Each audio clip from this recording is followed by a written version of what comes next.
Anime autopsy here, and I need to have a conversation with you about Imu, Lili, and 800 years of pure uncut copium, because the community has completely lost the plot on what Oda is actually doing with this character. Every day I see a new thread screaming ancient alien void century child, random immortal that popped out of nowhere.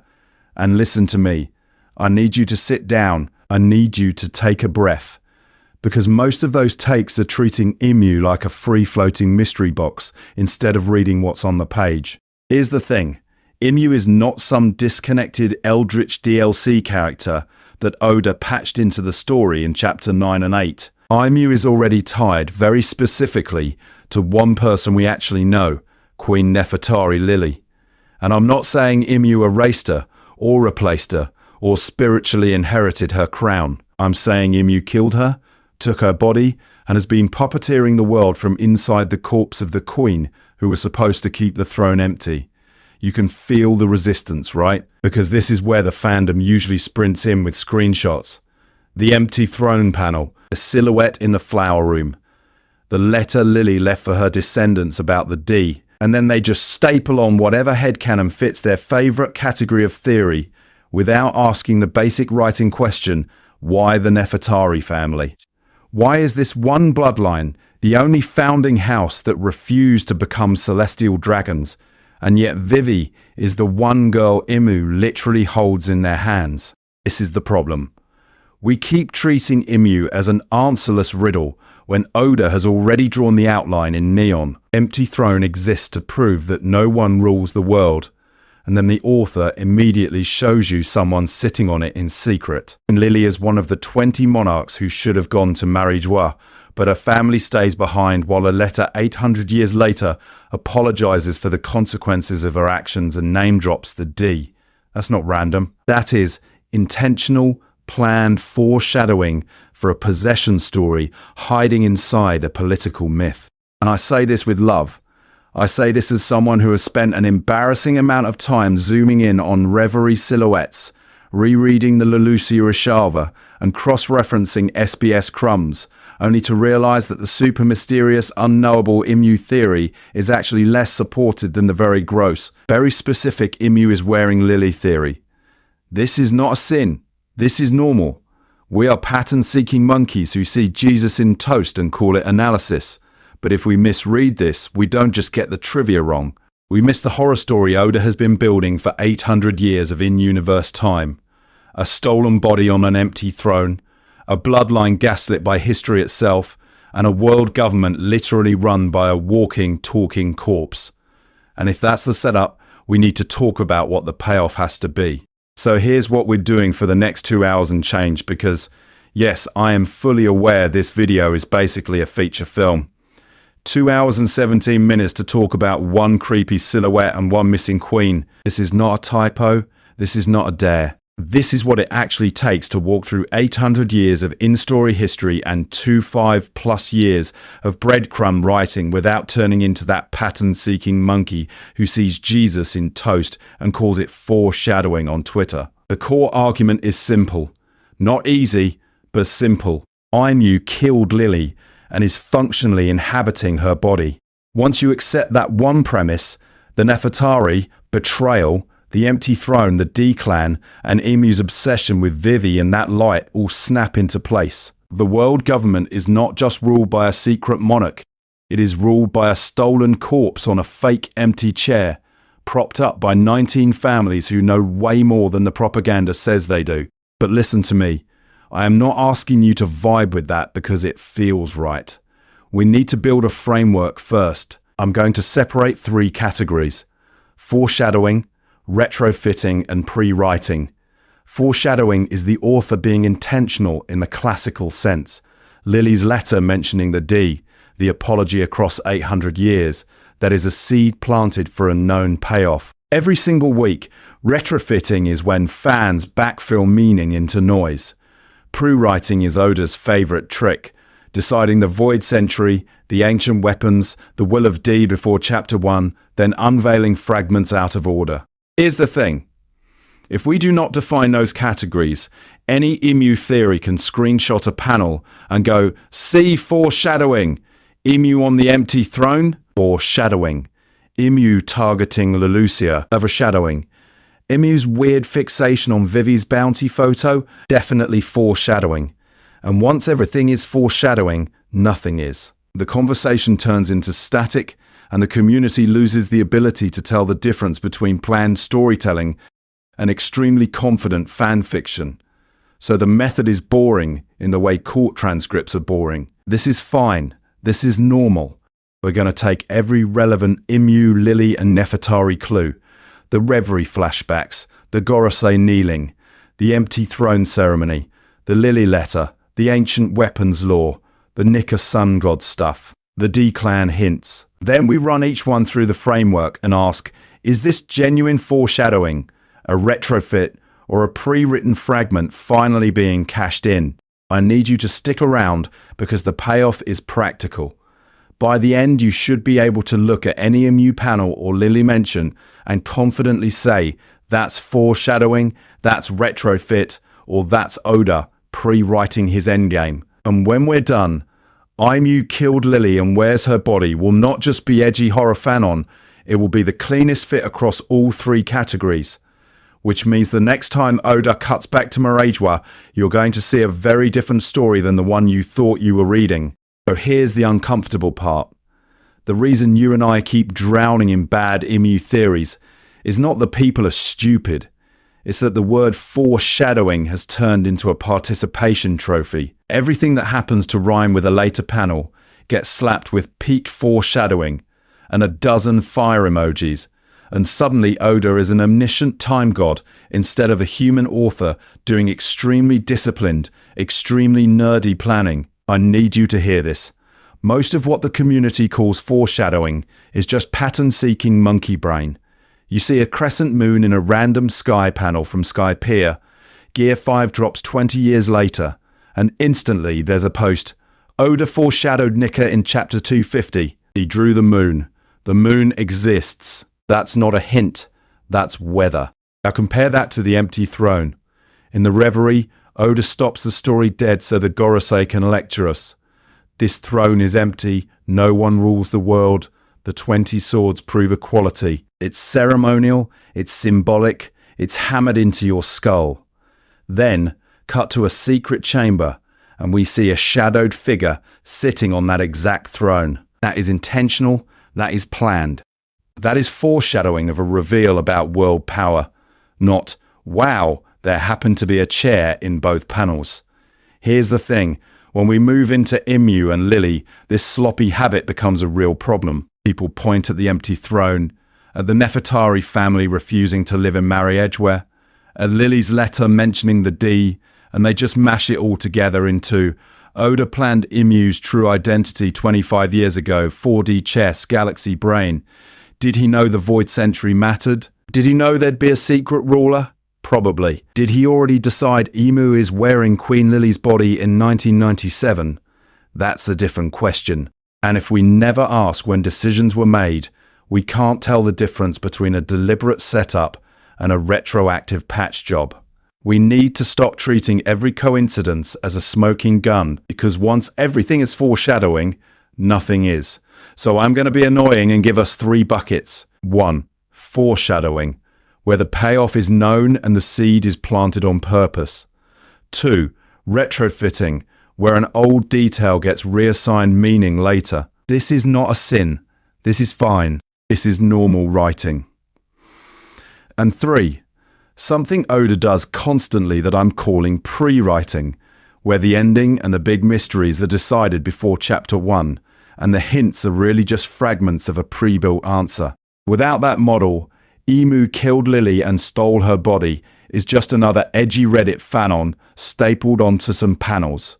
With that model we can ask, which parts are genuine foreshadowing, which are retrofits, and which only make sense if Oda pre-wrote an 800-year-old body heist. And here's the weird part, once you put on that stricter lens, a lot of popular Imu takes crumble instantly, but the Lili body theory refuses to die. It actually gets stronger. Oh, let's stress test it. So to stress test it, We need cleaner tools. We need to stop waving at every cool parallel and yelling foreshadowing like pattern-seeking monkeys who see Jesus in toast. I need you to put on a lab coat with me for a second. We're going to sort Oda's tricks into 3 buckets: foreshadowing, retrofitting, and whatever unholy pre-writing ritual he's been running since the 90s. First bucket: foreshadowing in the boring classical literature professor sense. Foreshadowing is when an author intentionally plants information early with a specific later payoff already in mind. The key word there is intentional. The setup is not a vague vibe. The setup is a precise piece of data whose function is known at the moment of writing. You put the gun on the mantelpiece in Act 1 because you already know who's getting shot in Act 3, why, and how the scene plays out. That's Chekhov's gun. It's loaded on purpose. It's registered to a particular plot point. When Oda introduces Laboon, and then decades later pays that off with Brook's backstory, that's foreshadowing. When he gives Sanji that Mr. Prince alias, the weird bounty poster, the North Blue origin, and then cashes it all in with the Vinsmoke reveal, that's foreshadowing. The decision existed first. The hint is a breadcrumb, not a fishing expedition. Second bucket, retrofitting. Retrofitting is when an author takes something they wrote earlier, something that maybe didn't have a specific intended meaning at the time, and retroactively assigns it significance. This is not a sin. This is not bad writing. This is in fact how most long-running series survive their own success. You notice there's a random pipe on the wall mid-fight and you decide, cool, that's a weapon now. In story terms, the pipe was just set dressing when you drew the room. Later, when you need a twist, you go, oh, that line? That background panel? That can be reinterpreted. You're stitching new intent onto old material. Done well, fans applaud the depth. Done badly, the community side-eyes you forever. Either way, the original chapter did not carry that future meaning in the author's head. Third bucket is where Oda starts breaking the grading curve. I'm calling it pre-writing. Listen to me. Pre-writing is when the author has already decided the big stuff before serialization, the ending, the void sentry, the ancient weapons, the fact that someone is wearing someone else's body, and then uses the ongoing manga as a delivery system. The story isn't being invented in order. The story is being revealed in pieces. Here's the thing. Pre-writing doesn't work like foreshadowing or retrofitting. Pre-writing is hanging a covered object on stage with a tag that says, "Do not touch yet." You don't know at panel level whether that's going to be a gun, a crown, or a corpse, but you know that spot is reserved. It's future story real estate. So Oda drops an empty throne that no one may sit on. He makes the Nefertari the one royal family that refused to live in Marijois. He leaves a missing queen, Lili, and a mysterious apology letter mentioning the D. At that point, he might not have every detail of Imu has been wearing Lili's body for 800 years nailed down, but he's clearly taped off that corner of history with yellow police line. Later, once Imu is fully conceived, you can feel the categories overlap. Some panels are pure pre-writing, the throne, the refusal, the 800-year gap. Some are retrofits, the way the Gorosei kneel to Imu, the obsessive targeting of Vivi and Lelouch, reinterpreted as a grudge against Lili's bloodline. And then, once Imu as Parasite is locked, you start seeing true foreshadowing sprinkled in, the "that light must be snuffed out" line, the shot of Imu on the throne, the deliberate framing of Vivi as that Nefertari. So the question isn't, did Oda plan Imu from chapter 1? That's useless. The real question is, which Imu slip clues are loaded guns? Which are pipes turned into weapons? And which are those covered objects marked open in Final Saga? Because when we sort the evidence for the body theft theory into those 3 buckets, some pieces suddenly become way scarier. And that's where we're going next. So if we're going to sort those guns and pipes and mystery boxes, we need to drag one piece out of the galaxy brain myth zone and into a fluorescent lit office. I need you to picture what weekly manga actually is. It's not a monk in a mountain temple communing with the idea of story. It's a guy cranking out 15, 20 pages every 7 days, while editors breathe down his neck about rankings. Here's the thing. Every chapter is a little production line. Draft, name layouts, corrections, assistants doing backgrounds, volume deadlines stacking on top of that. Editorial meetings, where someone goes, "Hey, readers are dropping during long flashbacks. Can we speed this up?" Reader surveys that say, "More Luffy, less random old man." And in the middle of that, Oda has to keep arcs moving, pay off current fights, and still remember to quietly seed a weird throne, a missing queen, and a cryptic apology letter for 800 years later. Now, does he have a long-term outline? Yes. The Void Century, the Will of D, ancient weapons, all that high-level scaffolding was clearly planned. But the fantasy that he sat down 25 years ago and wrote every Imu panel, every exact line of Lili's letter, every single week. Listen to me. If that were true, Eiichiro Oda is either a time traveller or currently in a padded room muttering, "Panel 3, page 7. No, the candle must be 3 millimeters to the left." Because real long-term planning is chaos.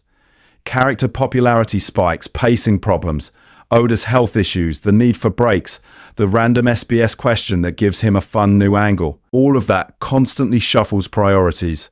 Maybe the reverie gets extended because fans are obsessed with Vivi. Maybe Imu's first shadowy reveal gets delayed because Wano ballooned. This is not a sin. This is normal.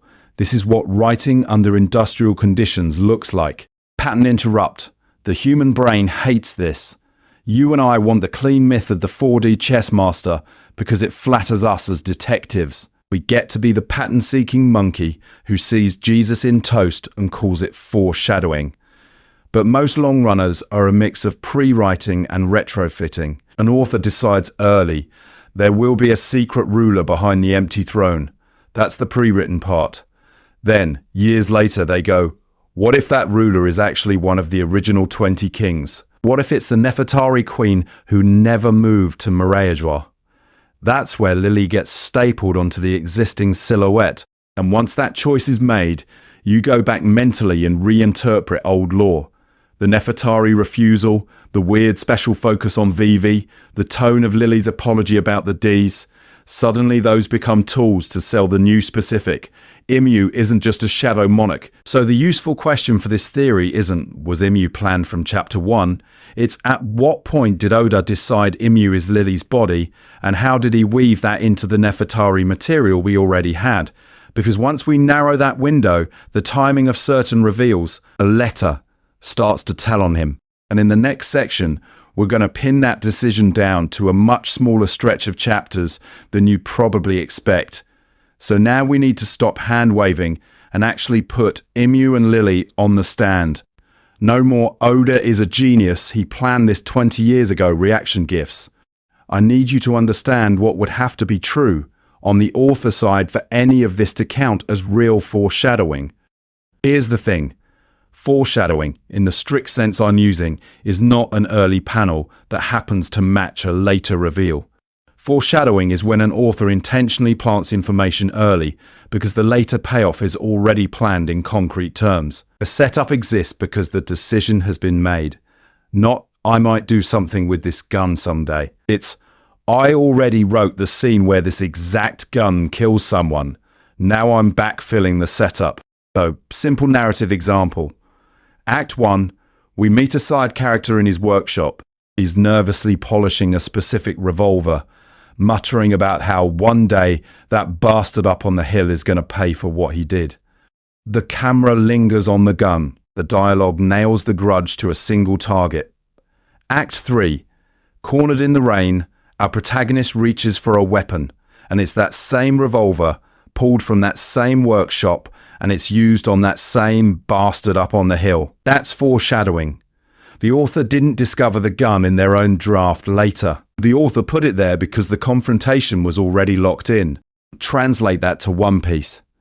When Oda stages the empty throne, he doesn't just draw a fancy chair, he builds an entire ceremony around it. 20 weapons, the legend of the 20 kings. The explicit line, this throne exists to show that no one rules the world. That's not vague world-building fog. That's a gun on the mantle with a spotlight and a plaque. Years later, when we cut to a shadowy figure literally sitting on that throne in secret, that is textbook foreshadowing of a hidden sovereign. You don't accidentally set up no one rules the world, and then whoops, there's a world ruler. And this is where the criteria get sharp. The more specific and constrained the payoff is, the more likely the setup was intentional. There was a great kingdom long ago is mush. You can retrofit anything into that. This throne proves no one rules the world plus mysterious person is sitting on it is narrow. That category of payoff is tiny. Either Oda pre-wrote secret ruler on the empty throne, or he is the world's luckiest pattern-seeking monkey who sees Jesus in toast and then reverse engineers theology around breakfast. So when we talk about Imu and Lili, we have to ask which clues are empty throne level specific and which are just mystery history vibes. Lili's apology letter about the D, the Nefertari family refusing to live in Mariejwa, the Gorosei kneeling to Imu obsessing over Vivi and erasing Lulusha. Are these precise, constrained setups for Imu is wearing Lili's 800-year-old body, or are they flexible puzzle pieces Oda can still slide around? Listen to me. In the next section, we're going to stress test every one of those against this standard. Some of your favorite proofs are going to crumble. Some are going to get way scarier. And by the end, the body theft theory is either going to walk out of court or it's getting executed on the spot. So before we start executing theories in the town square, we need to talk about the dirty word that isn't actually dirty, retrofitting. Because if you treat every retrofit as a war crime, you're going to misread half of modern manga, and you're definitely going to misread Imu. Here's the thing. Retrofitting is not the same category as foreshadowing. Foreshadowing is when an author intentionally plants a seed for a payoff they already know. Retrofitting is when an author goes back to an old, fuzzy element and decides later what it really meant all along, then writes future material as if that was always the plan. The throne was just a cool symbol. Years later, it becomes the anchor for a secret ruler. That's a retrofit. This is not a sin. This is not bad writing by default. This is, in fact, how long-running series avoid collapsing under their own weight.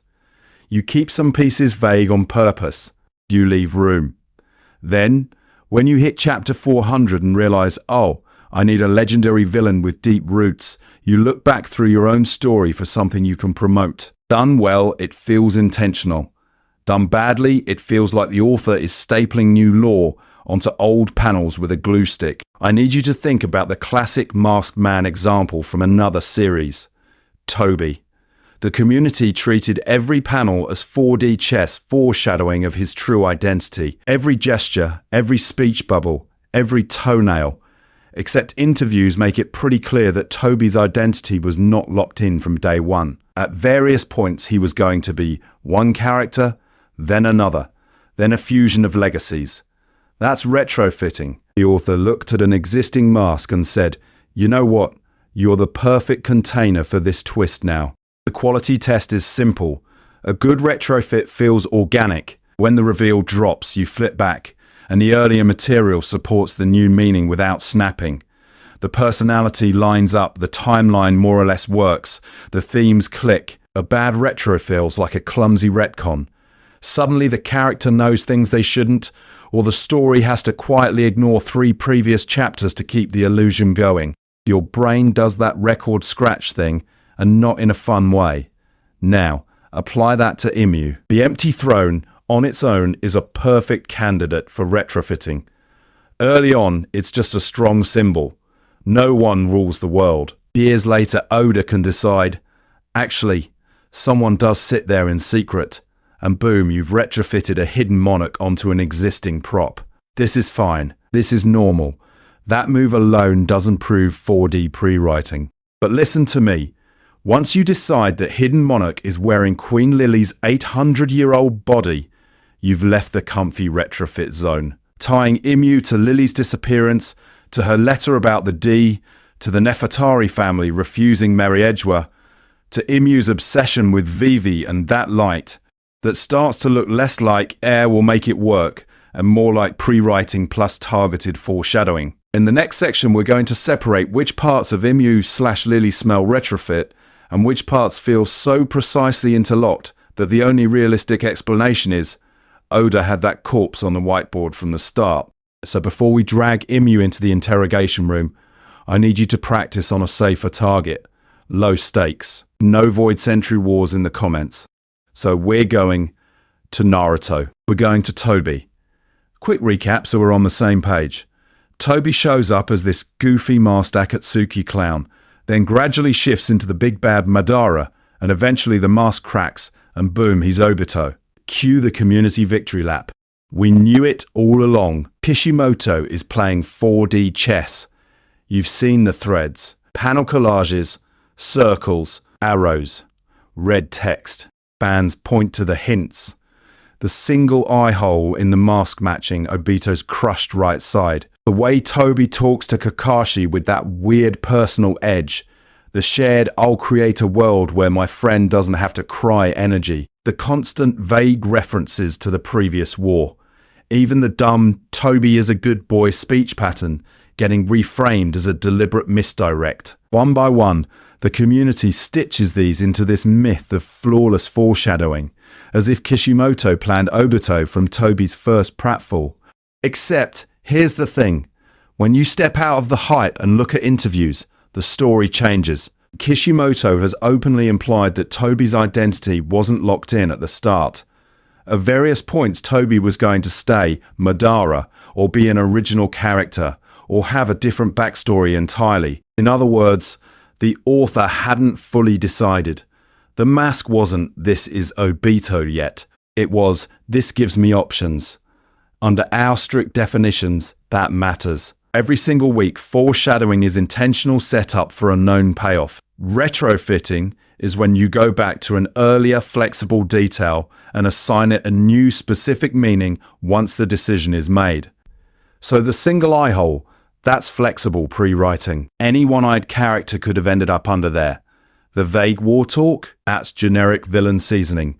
It only becomes Obito trauma after Kishimoto chooses Obito. The Kakashi tension, that's retrofitting dialed up once the reveal is on the board. This is not a sin. This is not bad writing. This is normal.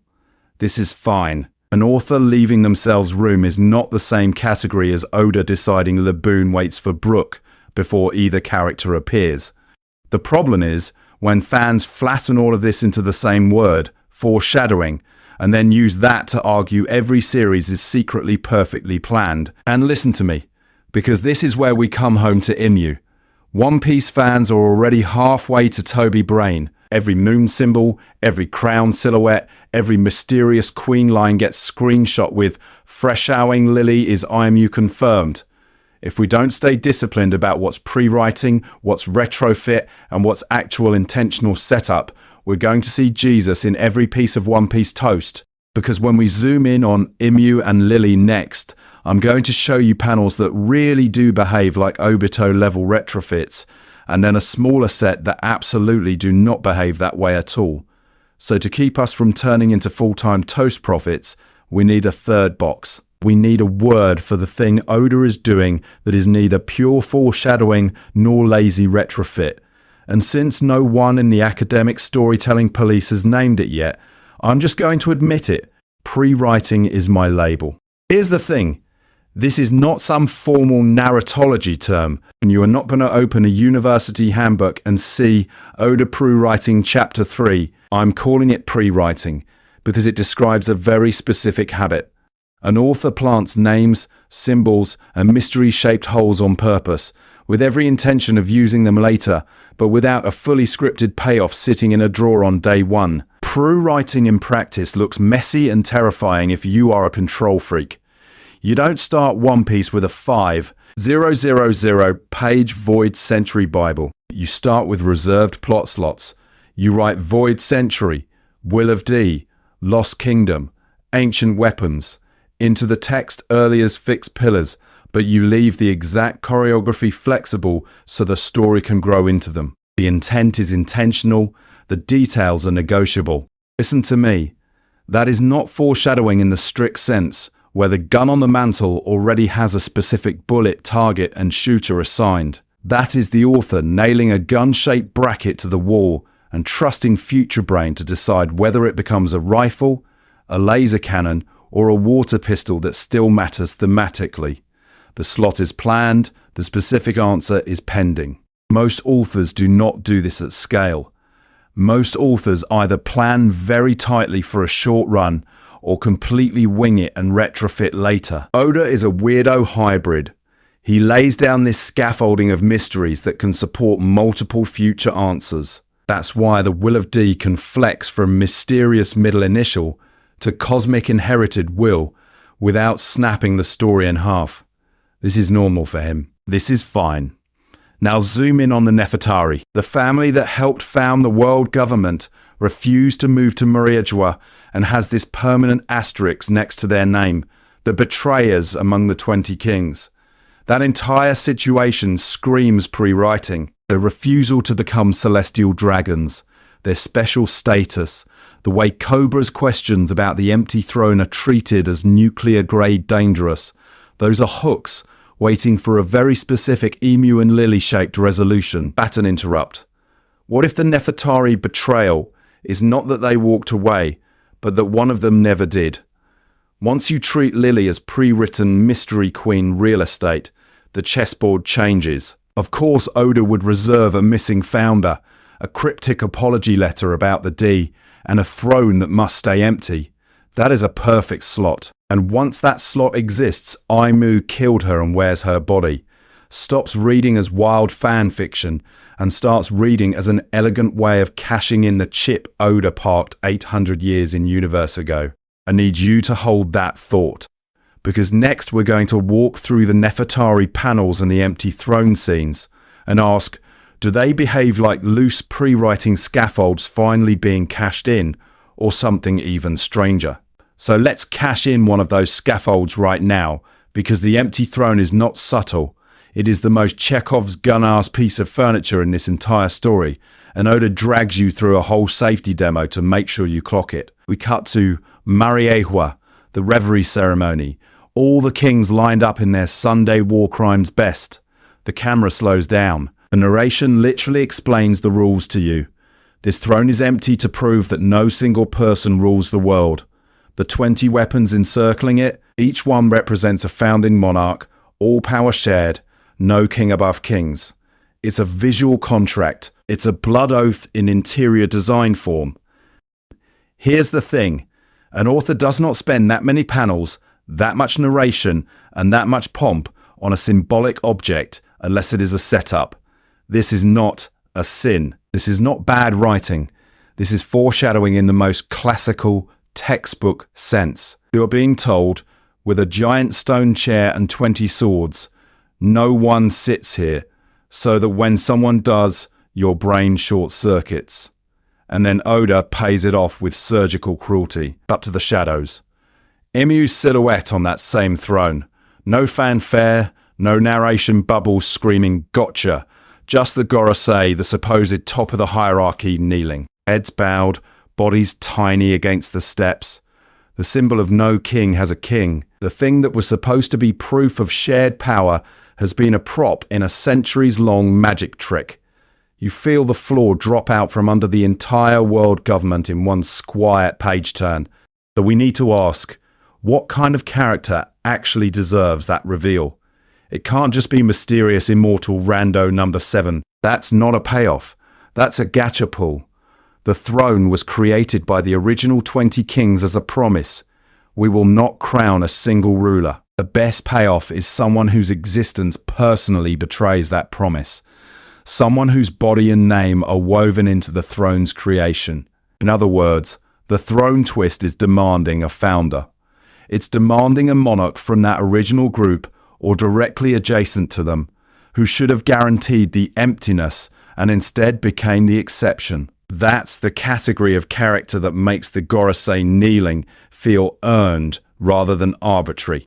Now, listen to me. Once you frame it that way, a missing founding queen whose descendants still carry her name starts to look very suspicious. A queen who disappeared during the founding, left an apology letter, and then never took her celestial seat. A queen whose body, preserved or possessed, ends up literally occupying the throne she was supposed to keep empty.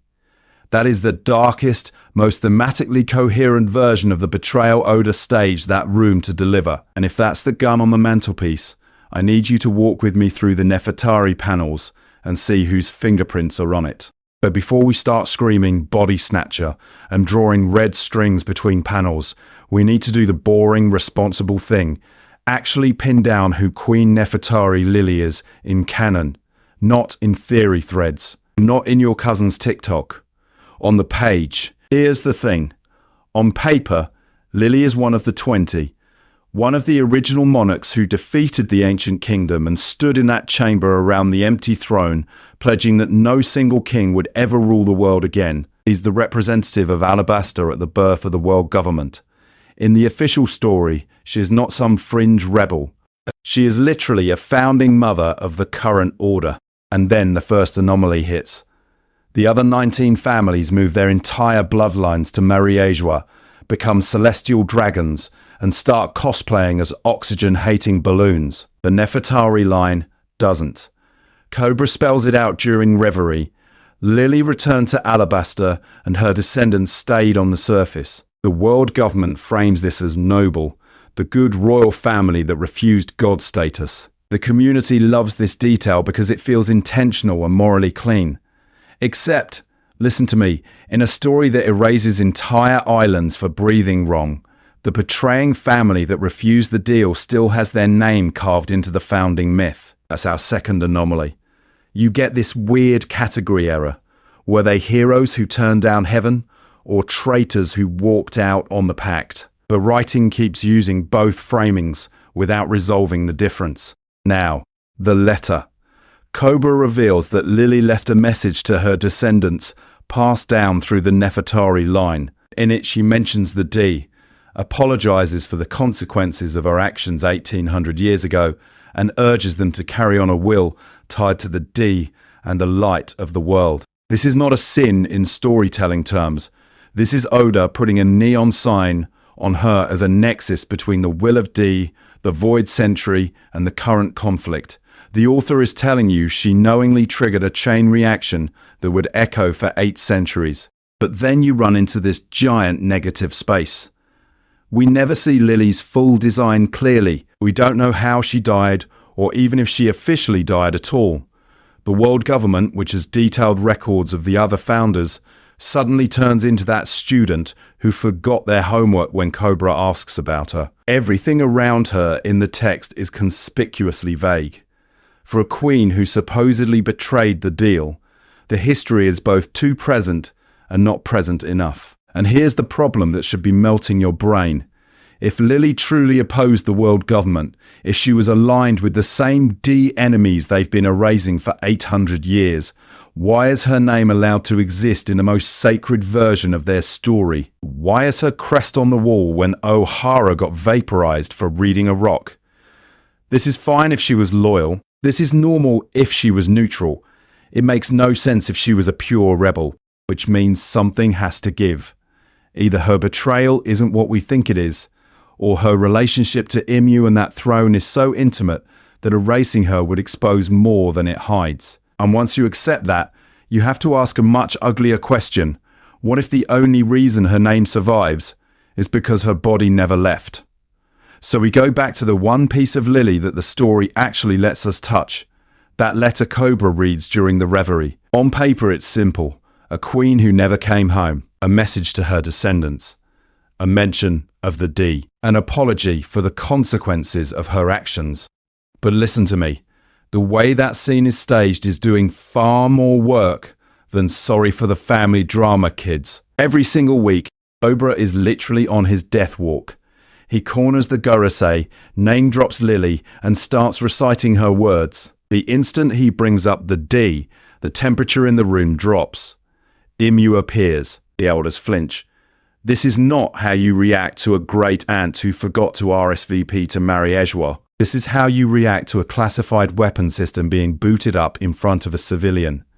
Here's the thing. The apology doesn't read as sorry I stayed in Alabasta.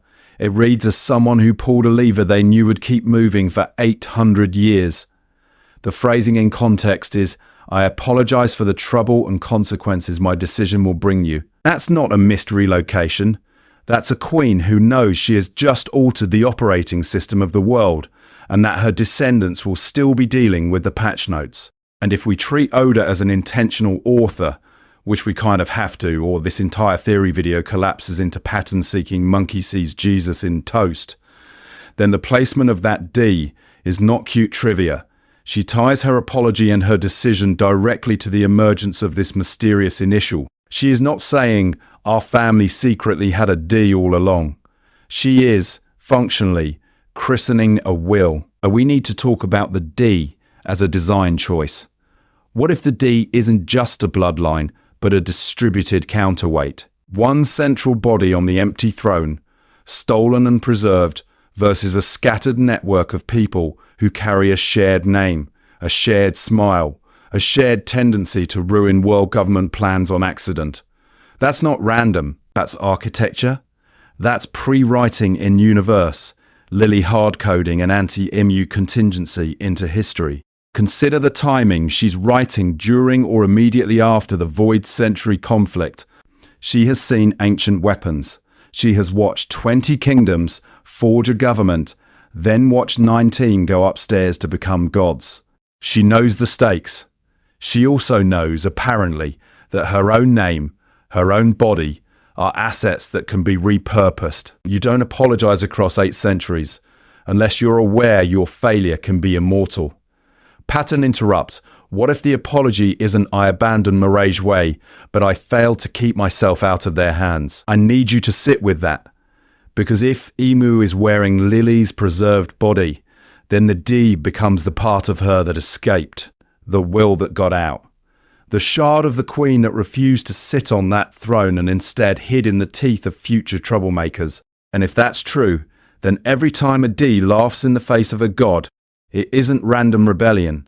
It's the letter answering itself, 800 years late. So now we need to talk about the throne itself, because once you start thinking of the D as the part of Lili that escaped, the standard Imu is just some ancient immortal theory starts to feel not wrong on a surface plot level, just thematically undercooked in a way that does not smell like this author at all. Here's the thing. The community's default Imu headcanon is very straightforward. Imu is some Void Century survivor, maybe from the ancient kingdom, maybe a freakish devil fruit user, who has been ruling from the shadows for 800 years, eternal youth surgery, or special body, or weird parasite. Pick your category. The Gorosei kneel, the celestial dragons are puppets, and Imu is the secret final boss who has been sitting on that empty throne the whole time. This is fine. This is normal. If you are writing a different manga. Because on a pure lore wiki level, that version works. You can plug it into a summary page and no line breaks. But I need you to ask, what does that actually do with the betrayal of the Nefertari, the symbolism of the empty throne, and Lili's apology letter? What does it pay off beyond "there was a mysterious guy the whole time" surprise? The Nefertari refusal to move to Maria Joie becomes a fun trivia fact. The empty throne becomes a shallow hypocrisy gag. They say it's empty, but haha, it's not. Lili's letter becomes its own separate tragedy, floating off to the side. You end up with 3 different emotional payloads that never really collide. That's not foreshadowing. That's 3 parallel subplots politely ignoring each other at a party. Now compare that to Imu literally wearing Lili's body. Not metaphorically. I mean her actual preserved, possessed, repurposed flesh on that stone seat.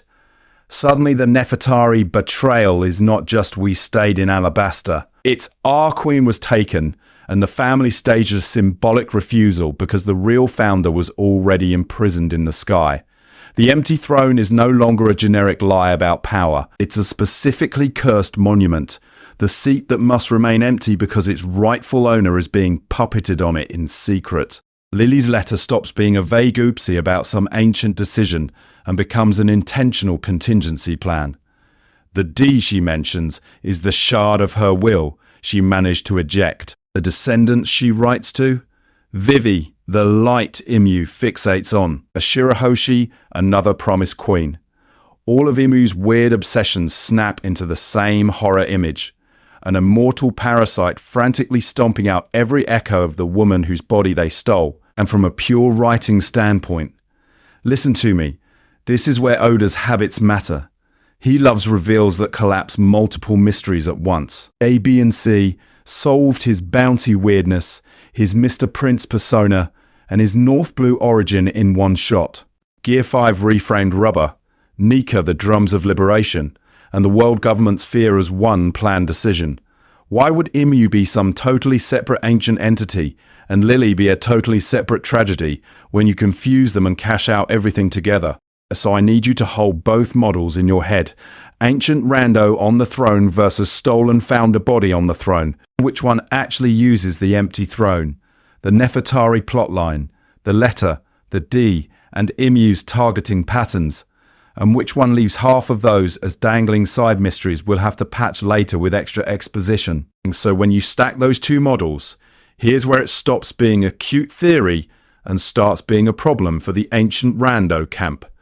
Imu's hit list, the author, literally shows you the photos. Luffy, Blackbeard, Vivi. And then we get that line about that light needing to be snuffed out. Not those pirates, not those weapons. Singular, that light. And the panel focus, it lingers on Vivi in a way that does not scan as generic political calculus. Because if this was just about threat level, Shirahoshi should be the center of gravity. She's Poseidon. She is an ancient weapon with void century lore stapled to her forehead. Of course Imu cares. That's the obvious mechanical power balance reason. You don't need to be a pattern-seeking monkey who sees Jesus in toast to get that. But the storytelling does something weird. It frames Shirahoshi and Vivi in the same emotional category, while giving Vivi the more ominous emphasis. Why is the princess with no devil fruit and no army getting equal billing with a kaiju summoner? Here's the thing. Vivi is not just Alabaster's princess. She is Queen Lili's descendant. She is the living continuation of the one royal family that refused celestial dragon status and went home. The same family that inherited that apology letter about the D and the consequences of Lili's decision. In universe, that's politics. In terms of foreshadowing, that is the author screaming, "Track this bloodline." Vivi isn't a random good-hearted ally. She is the control group for whatever will Lili try to smuggle out of Maria Joie. When Imu is staring at Vivi's photo, we need to read that panel with all of that pre-written context. This is not a sin. And this is not the community overreading a cute princess design. The narrative has repeatedly tied Nefertari choices to the void century, the empty throne, and the D. Vivi is literally the personification of the Nefertari who stayed human, standing across the board from the Nefertari body that got stolen by the throne. You can feel why that would itch. Now fold Shirahoshi back in. Her entire existence is inherited duty. She's Poseidon because of a bloodline and a prophecy she never asked for. Imu's fear of her is very clean, very tactical. An ancient weapon awakening is the worst-case scenario for an immortal tyrant desperately maintaining a frozen power structure. But the author pairs her with Vivi to underline a shared theme. Girls born into roles written 800 years ago, whose mere survival keeps that light flickering. But what is that light? I need you to entertain the nastier version. It's not just hope or rebellion in a Hallmark card sense. It is specifically the Nefertari-aligned Wilput, potentially the D-aligned Will, that escaped when Imu took Lili's body but couldn't fully cage her intent. It's the piece of Lili that made it into that letter, into that name, into Vivi. From Imu's perspective, that's not a metaphorical light. That is a personal loose end, walking around in blue hair. And if Imu is inhabiting Lili's body, then seeing Vivi on a wanted board is basically looking at your own reflection and realizing the mirror still belongs to someone else. This is fine on a surface plot level, kill the princess, secure the regime, but psychologically it's deranged. It's an 800-year-old identity crisis with a hit list. Of course Imu fixates. Of course Lulusha gets erased the second a Nefertari adjacent variable pops up there. You don't just crush rebellion. You surgically remove reminders that the body you're wearing had other plans. Which raises the last very uncomfortable question we need to sit with. If Vivi and Shirahoshi are that light, what does that make Luffy, whose entire power set is literally branded as the sun? It makes him the sun, not metaphorically. In-universe, branded, taxonomized, classified, sun god Nika. So now we need to talk about what it means for a sun god to punch an 800-year-old corpse wearing the crown. Because Oda does not shut up about the sun. Nika is a sun god of liberation. Luffy's Gear 5 literally turns him into a bouncing, grinning plasma ball of joy. Drums of liberation, white hair, radiant silhouette. Every panel screams warmth, motion, elasticity in both body and story. The D-Clan keeps clustering around that energy, Roger laughing at the end of the world. Rouge holding a pregnancy past its limit. Law and Kid and Dragon all pushing against the Cold Order. The sun in One Piece is not subtle, it's freedom weaponized. Now line that up against Imu's aesthetic. Imu lives in darkness. The garden is shadowed. The throne room is framed in void. When Lulusia gets deleted, the beam isn't a heroic spotlight. It's a negative sun, a hole in the sky that erases instead of illuminates. That's the point. Nika's light reveals and releases. Imu's light is censorship as a death ray. Same visual category, opposite function. One warms the world, the other burns the file. And here's the thing. For all the sun talk, the world government itself feels more moon than sun. Marie-Joie is literally above the clouds. Distant, cold, reflecting power it didn't generate. The celestial dragons orbit a hidden center. Imu is never in direct daylight. They're a silhouette, a reflection, a presence you infer from tides of fear in the community rather than direct exposure. That's moon behavior. Detached oversight. Pale, borrowed authority. Pattern interrupt. What if Imu isn't a person at all? What if Imu is a will that can't stand in the sun without a body to wear? I need you to sit with that.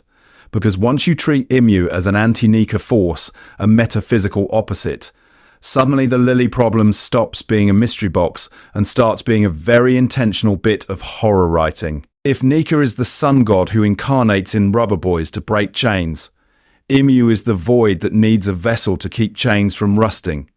A parasitic will. You don't rule for 800 years as a normal human. You do that by occupying the founding queen, embalming her into an undead moon queen whose job is to reflect a stolen sovereignty. Lili's mistake, her apology in that letter about the D, reads less as I messed up paperwork and more as I unleashed an enemy will and now it's wearing me. This is not a sin to speculate about. This is normal pattern-seeking monkey behavior, which brings us back to the D. If the D are fragments of the original, sun-aligned will that opposed Imu, scattered when Lili was taken, then every D carrier is a shard of daylight hiding in human form. Luffy's Nico awakening isn't random foreshadowing payoff, it's the convergence event.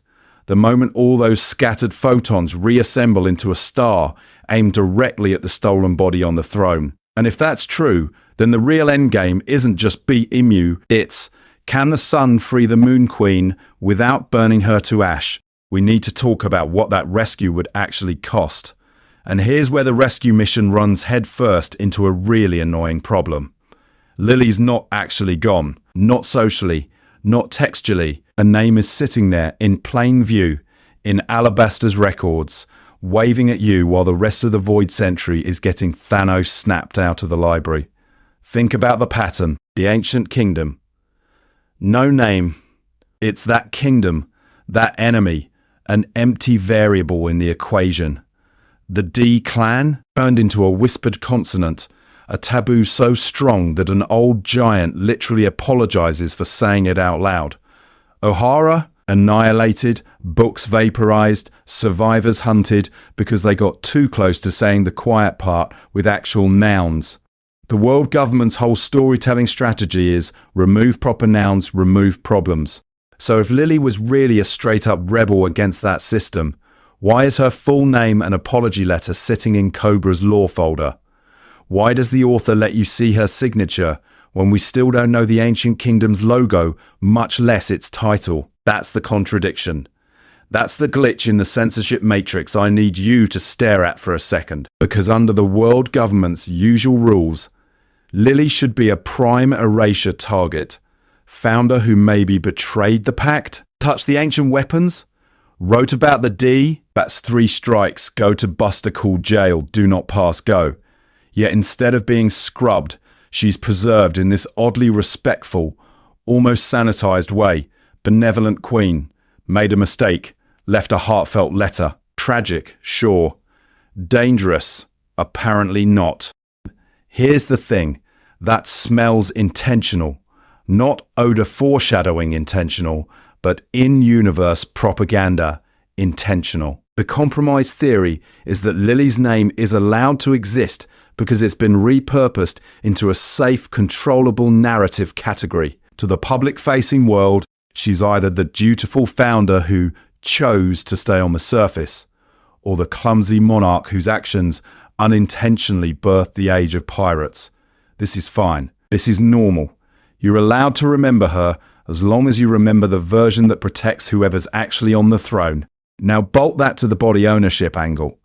If Imu is literally wearing Lili, then fully erasing her creates a new problem. What happens when someone notices the immortal sovereign has the same face as the supposedly non-existent queen? You can't delete the model when you're still running it as your operating system. So the Nefertari line gets a curated myth instead.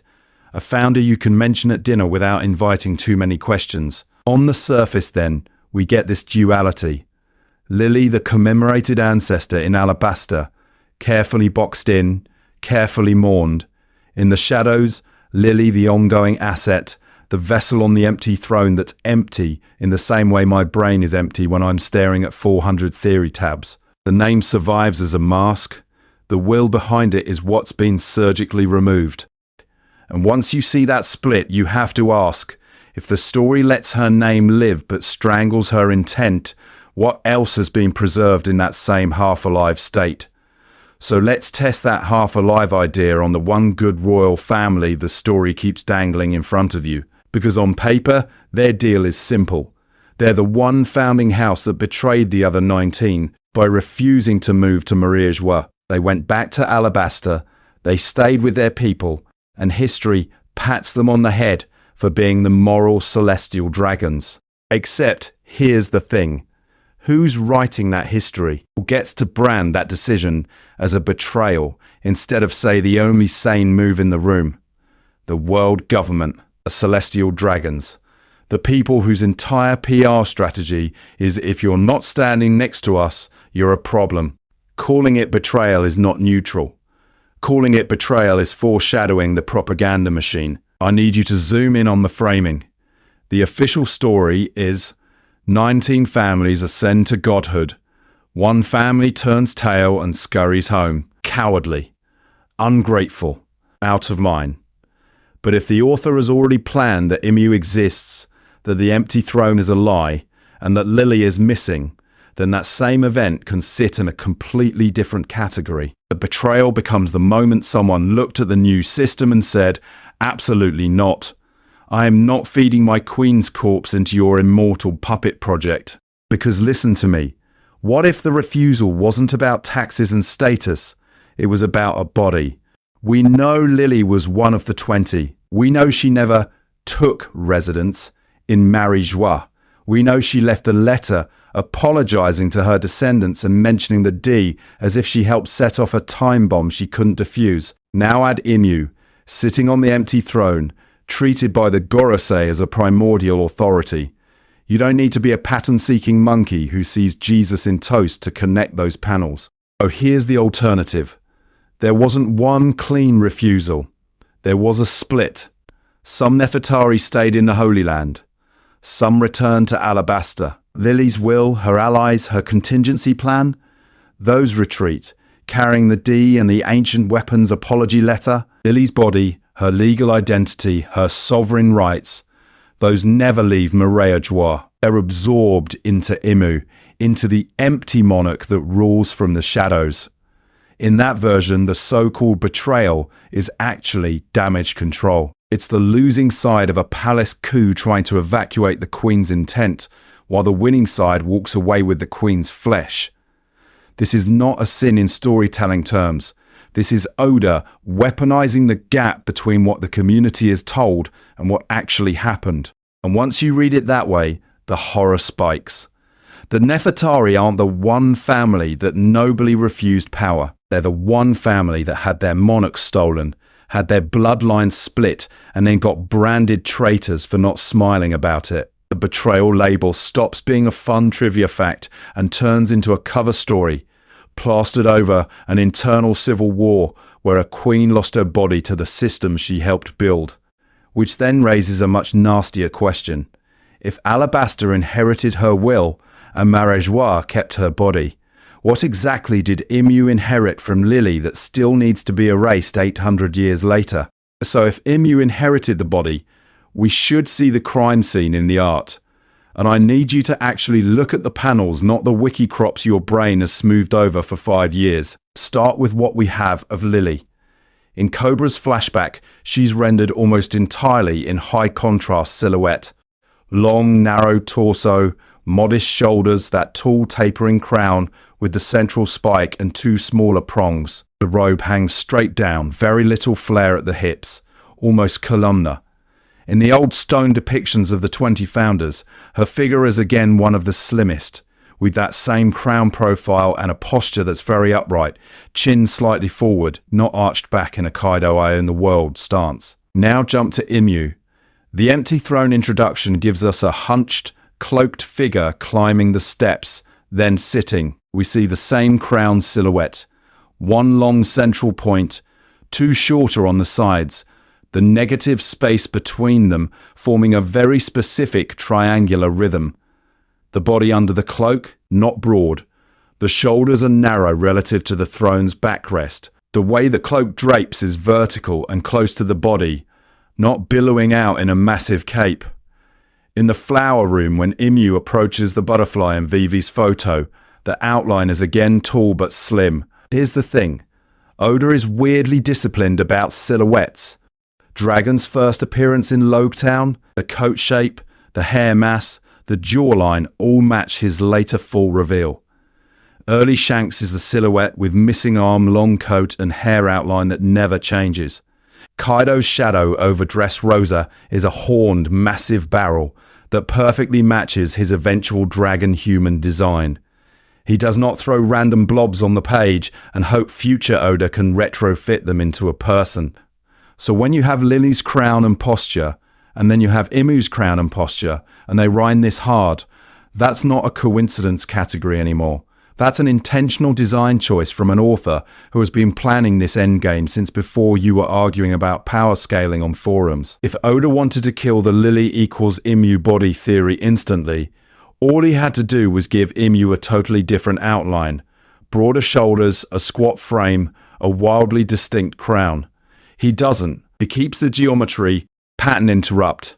What if you're not seeing a mystery monarch at all? What if you're just seeing the same corpse under different lighting? Oh, I need you to hear the caveat, because we are all pattern-seeking monkeys who see Jesus in toast. Silhouette analysis can get stupid fast. This is not a sin, this is normal. Manga anatomy is elastic. Camera angles distort height. And Oda will absolutely cheat proportions for drama. On its own, the cloak hangs the same way is not courtroom evidence. But in the context of everything we've already covered, the letter, the D, the Nefertari split, the visual echo stops being a fun coincidence and starts functioning as foreshadowing. It's Oda quietly telling you, in the only way he can before the reveal, that the empty throne hasn't been empty since Lili's disappearance. And if the silhouette is her body, the next question is uglier. Oh, so if something is wearing it, we need to ask what that something actually does. Not metaphorically, magic, functionally. Because once you zoom out from the spooky throne room, every road out of the Void Century runs through the same intersection. The ancient weapons. Quick recap so we're on the same page. Poseidon is not a laser or a ship. Poseidon is Shirahoshi, a mermaid princess, whose body is the interface to sea kings. Pluton is a warship blueprint that keeps boomeranging between Wano and Alabaster, tied to very specific bloodlines and very specific closed borders. And Uranus is the big question mark, a sky-based god weapon that, if we're being honest, is probably the thing that erased Lelucia in one offhand panel while the community collectively turned into that pattern-seeking monkey who sees Jesus in toast. Here's the thing. That Lelucia shot is not just a cool flex. It is foreshadowing for the operating system of the entire world. A beam descends from the heavens, the map itself gets censored, and Imu is shown sitting in front of a giant, almost orbital-looking map of the globe. Anime autopsy, the author did not accidentally storyboard Mysterious God Ray and Mysterious Sky UI in the same sequence. The intentional read is obvious. Uranus is a sky weapon, and Imu is its user interface, which raises an annoying problem. If Imu is just some immortal will, some abstract demon of the state, why bother with a body at all? Why wear a queen instead of haunting a sword or a crown or, I don't know, the giant straw hat in the freezer? I need you to sit with that. Because Poseidon already gave us the category. Some weapons in this story are not tools you hold. They are relationships you inhabit. Poseidon only works through a specific mermaid princess.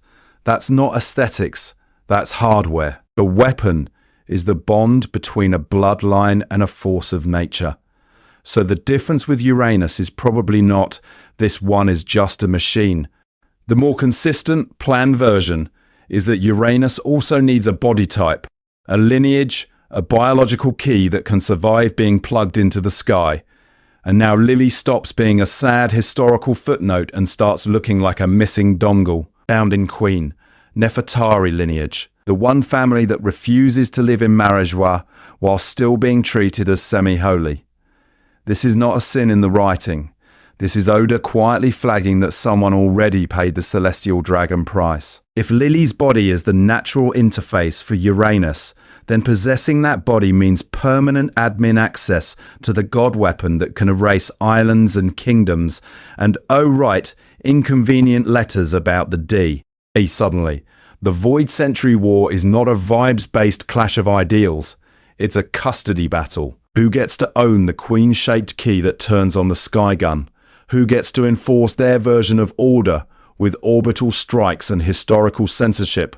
And if that's the frame, then the D, the letter, and the inherited will stop being abstract destiny talk and start reading as a backup plan against a stolen body. Which means the next question is brutal. If Lili's body is the lock, what happens when another Nefertari-shaped key walks into Imu's throne room? So when another Nefertari-shaped key walks in, what does our 800-year body thief do? They panic. And when Imu panics, we get Lelucia. Run the tape in your head. Lelucia is not Alabaster.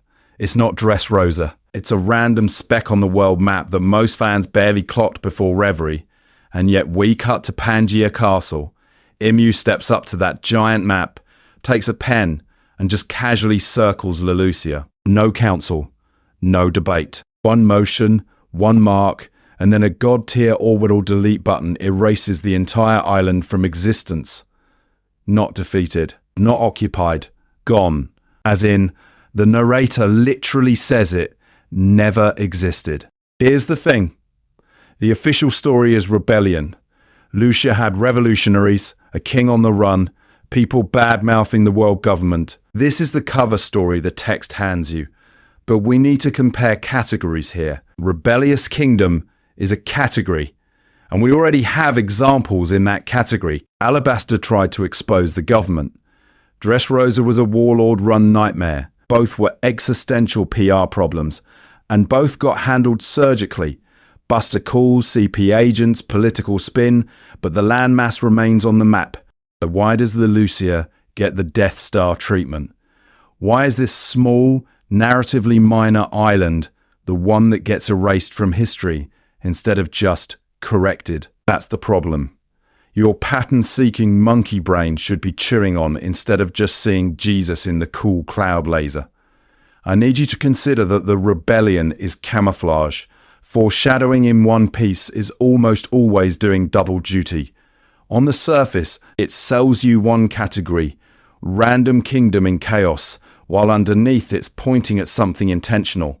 A D lineage hiding in the population, a Lili-related record in the church basement, some void century scrap that if it reached the wrong archivist would raise the exact question we're asking in this video. Whose body is Imu wearing? Remember, Lulusia is also where we see Sabo on the transponder, potentially about to spill what he saw in the throne room. The author puts the witness to Imu's existence on that island, then has Imu personally mark that island, then nukes it so hard the narrator cooperates with the cover-up. That's not random. That's pre-writing level paranoia. And this is not a sin. This is not bad writing. This is the storytelling of a ruler who doesn't just suppress threats. They overkill any path that could lead back to the origin of their power. Every D, every poneglyph, every ancient weapon is a contingency Lili left behind. Imu's response is simple. If it can echo her will, it dies. If it can prove the body is stolen, it never existed. Listen to me. That's not governance. That's a terrified squatter burning the building's blueprints. Which raises an uglier question. If Lucia is what Imu does to a maybe clue, what happens when the clue is a living Nefertari standing in front of them, wearing Lili's face and carrying Lili's letter? So we need to answer the annoying, unsexy question. When did Oda actually decide, in his outline or his brain or his cursed notebooks, that Imu is wearing Queen Lili's body? Because if you don't pin that down, you end up in that classic community spiral where every panel from chapter 1 is secretly about Imu. And suddenly we're all pattern-seeking monkeys seeing Jesus in toast again. And here's the thing. We have actual publication anchors. Reverie and the Empty Throne ceremony hit first. We see the 20 weapons, the steps, the throne as this grand visual thesis. No single king rules the world. That smells like early pre-writing. That's an author saying, before he even draws Imu's creepy eyes. The world government's core lie is that no one sits here. You don't improvise that symbol, you build a story around it. Then we get Imu's first appearance in Mariejwa. The butterfly scene, the photos of Luffy, Shirahoshi, Vivi, the Gorosei kneeling. That's the moment the secret ruler moves from pre-written concept to on-page foreshadowing. Oda is cashing in the Empty Throne setup by saying, surprise, it's not empty, but he still hasn't said whose flesh this is. Pattern interrupt. Notice what's missing. In those early Imu scenes, there is zero explicit Void Century exposition, zero Nefertari history, zero D talk. It's vibes, not genealogy. The Lili letter shows up much later in Cobra's audience. Suddenly we learn Nefertari Lili was one of the 20. She never took residence in Mariejwa. She vanished and she left a letter apologizing for the D. That to me is deep pre-writing finally being surfaced. The betrayal of the Nefertari line, the missing queen, the apology across 800 years, those are too central to the Void Century to be a last-minute patch. You don't bolt the origin of the D contingency onto chapter 108, something on a whim. But tying that specific apology to Imu's current actions, that feels retrofit. High quality retrofit, but still retrofit. The Lelouch erasure panel with Imu personally targeting a kingdom that just happens to be involved in the letter's chain of custody is Oda saying, oh, this old Nefertari time bomb? I can route it directly through my secret ruler now. So here's my timeline guess. Oda pre-writes, the Nefertari betrayal, the Empty Throne as a lie, a hidden sovereign, the D as an anti-Imu failsafe. Around the Reverie setup, he locks in, there is a secret king sitting on that throne. Once he's actually drawing Imu, somewhere between their first silhouette and the Lili flashback, he realizes the Nefertari law can do double duty. That's when Secret Ruler upgrades into Secret Ruler inhabiting Lili's preserved body. Why does this matter? because the question stops being was Imu Lili planned from chapter 1 and becomes, does the body theft twist harmonize with the pre-written skeleton? And listen to me, it really does. The Nefertari refusal, the empty throne lie, the D letter apology, Vivi being singled out, Lulusia getting deleted, these pieces interlock too cleanly for random coincidence. This is not a sin. This is normal. This is what a disciplined author does when they retrofit on top of solid pre-writing, which sets up the scarier question we have to tackle next. If the body was retrofit onto the plan, how much of the soul was too? So when I say scarier question, I mean this. Are we actually tracking Oda's plan, or are we just being pattern-seeking monkeys seeing Queen Lili's ghost in every ink smudge? Because humans are wired for this. You see faces in clouds. People see Jesus in toast. One Piece fans see Lili in every crown-shaped shadow on a Maria Joy ceiling. Here's the thing. This is not a sin. This is fine. This is normal. Your brain is a conspiracy theorist with a storyboard. You scroll past a panel of some random flower arrangement in Pangaea Castle, and instantly there's a thread. These are obviously Lili's favourite flowers, preserved for 800 years as a memorial. Based on what? 3 petals and vibes. Or a female silhouette walks within a 50-metre radius of the empty throne, and the community goes, Lili confirmed, Oda cooked. A tall woman in a cloak stands near a window. That's clearly pre-Imu Lili during a time travel flashback. A decorative mural has 20 little figures and one is drawn slightly smaller. Symbolic representation of Lili's marginalization. Peak foreshadowing. Listen to me. At some point, we have to stop holding up the wanted data book and divining it like tea leaves. I need you to hear the distinction here, because this is the category error that wrecks the whole conversation. Healthy theorizing is anchored in repeated, emphasized motifs the author keeps shoving in your face. The empty throne lie, hammered at reverie.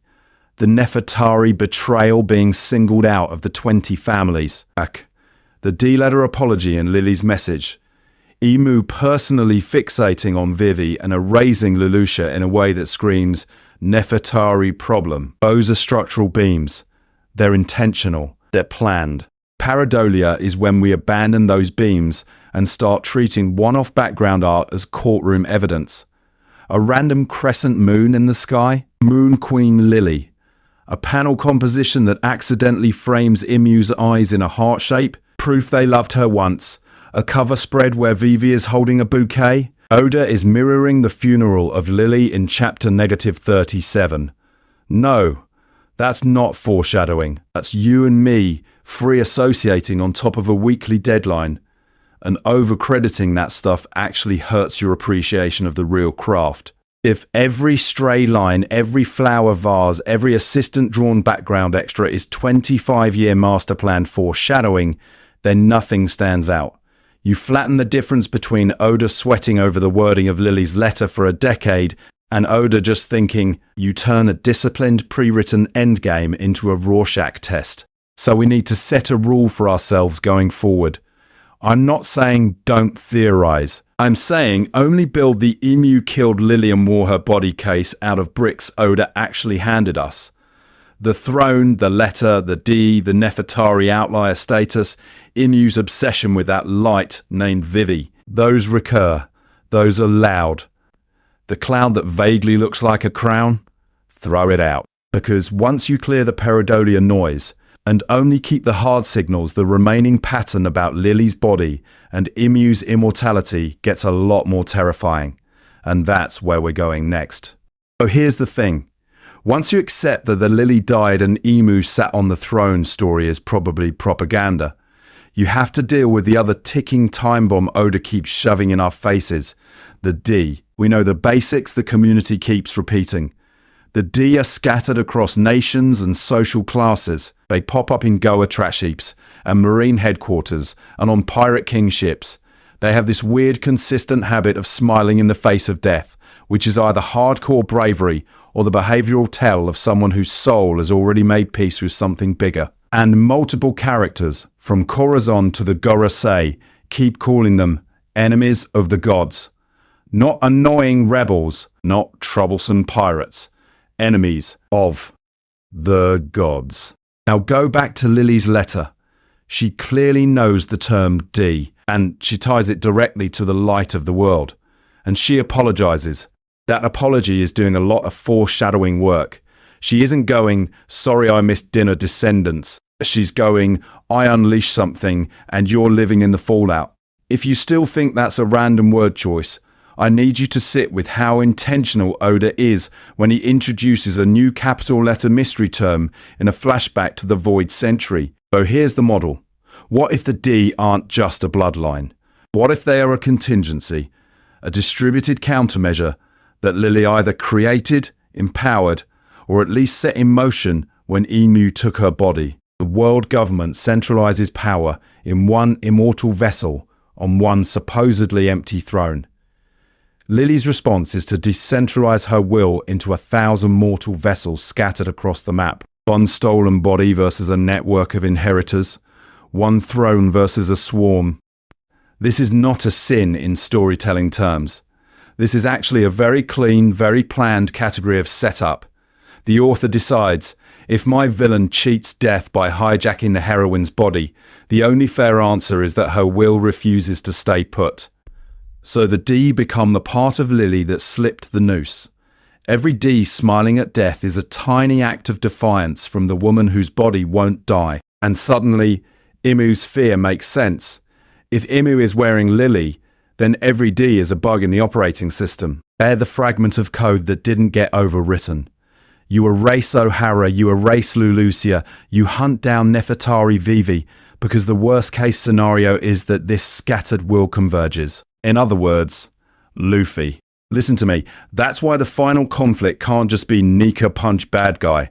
It's Nika as the embodiment of freedom, plus the will of D as Lili's escaped intent, turning back on the body that betrayed her ideals. The sun god doesn't only free slaves, he frees the queen from her own weaponized corpse. Which raises a very uncomfortable question we need to talk about next. What happens if Lili's will wins, but her body is still in Imu's hands? So if Lili's will escapes through the D, but her body stays chained to the empty throne, who's stuck in the middle of that divorce? Vivi. And this is where her whole narrative suddenly stops being, oh neat early princess ally, and starts reading as an 800-year endgame piece the author parked on the board in Alabasta. Track her path with me for a second. We meet her as Miss Wednesday, undercover in Baroque works, literally performing a fake identity to save a desert kingdom that's rotting from the inside. And she becomes the emotional core of that whole saga. Sails with the Straw Hats, gets the classic I wanna be your friend, farewell, and Oda could have retired her there. Clean arc. SIM. Done. Except here's the thing. He doesn't. Vivi keeps boomeranging back into the story, where she shouldn't be, hanging with the crew in non-canon beach episodes of Oda's Brain. Characters talk about her as a symbol of connection between pirates and kingdoms. She shows up at the Reverie as a young political figure, immediately draws attention from Cobra, Fujitora, even random kings, and then, right when Imu moves on the chessboard, she vanishes in the chaos. That's not a side character, that's a planted fuse. I need you to notice how hard Oda underlines her importance without ever cashing it in. The community keeps going, wow, he really loves Vivi, as if she's just his favourite niece. This is not a sin. This is not bad reading. This is normal. But if we're serious about intentional foreshadowing, we have to put her in the same category as Shirahoshi and Poseidon. Bloodline pieces tied to ancient weapons and the Void Century. Because Vivi isn't just a princess. She's Lili's direct descendant. She inherits the crown, sure, but she also inherits that ominous apology letter about the D and whatever mistake Lili made that birthed an entire persecuted initial. Vivi is literally the living, breathing opposite of what's sitting on the throne. A warm, fallible Nefertari girl versus an 800-year-old Nefertari corpse being puppeted as a god. Now, plug Imu into that. If Imu is wearing Lili's body, then Vivi is a problem on two levels. Politically, she's a potential rallying point for the D, the ancient weapons, and every kingdom that still believes in that empty throne myth. Personally, she's a walking reminder of the life Lili was supposed to have. Children aging, death on her own terms, instead of eternal taxidermy monarchy. No wonder Imu clutches Vivi's photo and targets Lelucia, the kingdom that sheltered Nefertari sympathizers. That's not random erasure. That's cleanup of a specific bloodline echo. Pattern interrupt. Imagine reverie, but horror. Vivi is dragged into the chamber. The Gorosei kneel. The shadows part, and she realizes the sovereign of the world is wearing her ancestors' stolen face. The political conflict snaps into a family tragedy. The apology in Cobra's hands becomes a daughter staring at her great-great times 40, grandmother's body and understanding that the will of D isn't abstract. It's her job. And if that confrontation is where we're headed, we need to talk about who actually stands beside Vivi when she walks into that room. And if Vivi's walking into that room to confront her ancestor's stolen face, she's not walking in alone, because there is another princess on the board whose entire existence is a flashing red warning sign about what happens when a young woman's body is welded to apocalyptic power. I need you to remember how Oda reveals Shirahoshi. For dozens of chapters, she's framed as this enormous, weepy shut-in. She's timid, she's emotionally fragile. She cries so hard she floods rooms. And then the hammer drops. This girl is Poseidon. Not a ship, not a cannon. A person who can command sea kings, creatures that can casually annihilate battleships and drag Noah itself across the ocean. The ancient weapon is a scared teenager who apologizes to her pet sharks. That contrast is not an accident. That is intentional, planned storytelling. The author takes the category world-ending weapon and stuffs it into the softest, least militarized body possible. And the story immediately reorients around one problem. Who gets to steer that power? Neptune, Jinbei, even Luffy understand that Shirahoshi's agency is the battlefield. The world government wants to chain her. Pirates want to steal her. Luffy's whole stance is, no, you stay you. I'll punch anyone who tries otherwise. Here's the thing. That's your control case. That's Oda showing you the ethical version of this scenario. Shirahoshi is surrounded by people whose entire job is to keep her from becoming an object. The plot keeps screaming, do not reduce her to Poseidon. The emotional stakes are about her learning to decide when to speak, when to summon, when to say no. Her body is the trigger, but the story keeps insisting that the will attached to that body matters more. Now mirror that onto Lili. The pattern-seeking monkey in my brain that sees Jesus in toast is going, okay, if Poseidon is a person, why wouldn't Uranus be? We don't have confirmation, but we have a very clean hypothetical. What if Lili was to Uranus what Shirahoshi is to the Sea Kings? A living interface, a bloodline key, a queen whose body and descendants are the only way to fully operate that weapon. Suddenly, Imu's obsession with Vivi, with that light, stops being random. If Lili's lineage is the operating system for Uranus, then possessing her body isn't just horror, it's strategy. You don't need the control panel if you've already stolen the hardware. And this is where Oda's foreshadowing gets nasty, because we need to acknowledge a recurring motif the community keeps hand-waving. Young women tied to time-breaking or world-breaking power.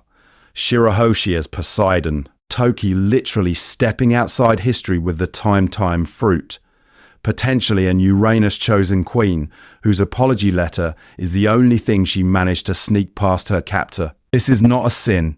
This is not lazy writing. This is a moral through line about control. Shirahoshi is the version where the world barely does the right thing and protects her will. Lili is the worst case scenario. No protection. No Luffy. Body taken, her face enthroned, her will scattered into the D and dumped on descendants who don't even know what they're cleaning up. And if that's the contrast, the question becomes brutal.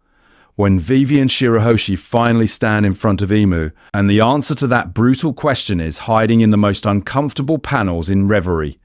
5 old men in suits kneeling to a shadow on a throne that's supposed to be empty. I need you to actually replay that scene in your head. The Gorosei, who for 20 plus years of publication have been the ceiling of visible authority in One Piece, are bowed so low they're basically furniture. Exists. Heads down. Voices hushed. They're not talking to a boss. They're talking to a relic. The language is pure reverence, deference that borders on worship. This is not how you address a chairman. This is how you address a god you're a little scared will smite you for breathing too loudly. So we need to ask, what kind of figure commands that? Raw power isn't enough. Kaido is strong. Nobody's kneeling. Political rank isn't enough. The celestial dragons have status. The Gorosei don't grovel. For that posture to make sense inside the world government's own storytelling about itself, the thing on that throne has to embody foundational, almost divine legitimacy. Not my boss's boss. Myth. Origin. The first article of the state religion. Here's the thing. A founding queen's body fits that category a little too well. If Imu is inhabiting Lili's preserved corpse, then those panels stop being just spooky silhouette and turn into institutional liturgy. The five elders are literally kneeling to the physical embodiment of the world government's origin myth. The sainted monarch who created peace, who gave up her throne so the world could share power. A propaganda statue made of meat. Even if the will inside is something else entirely, the shell is the holiest object the regime has. You can see how that would snowball over 800 years. Institutional memory is fan fiction with better funding.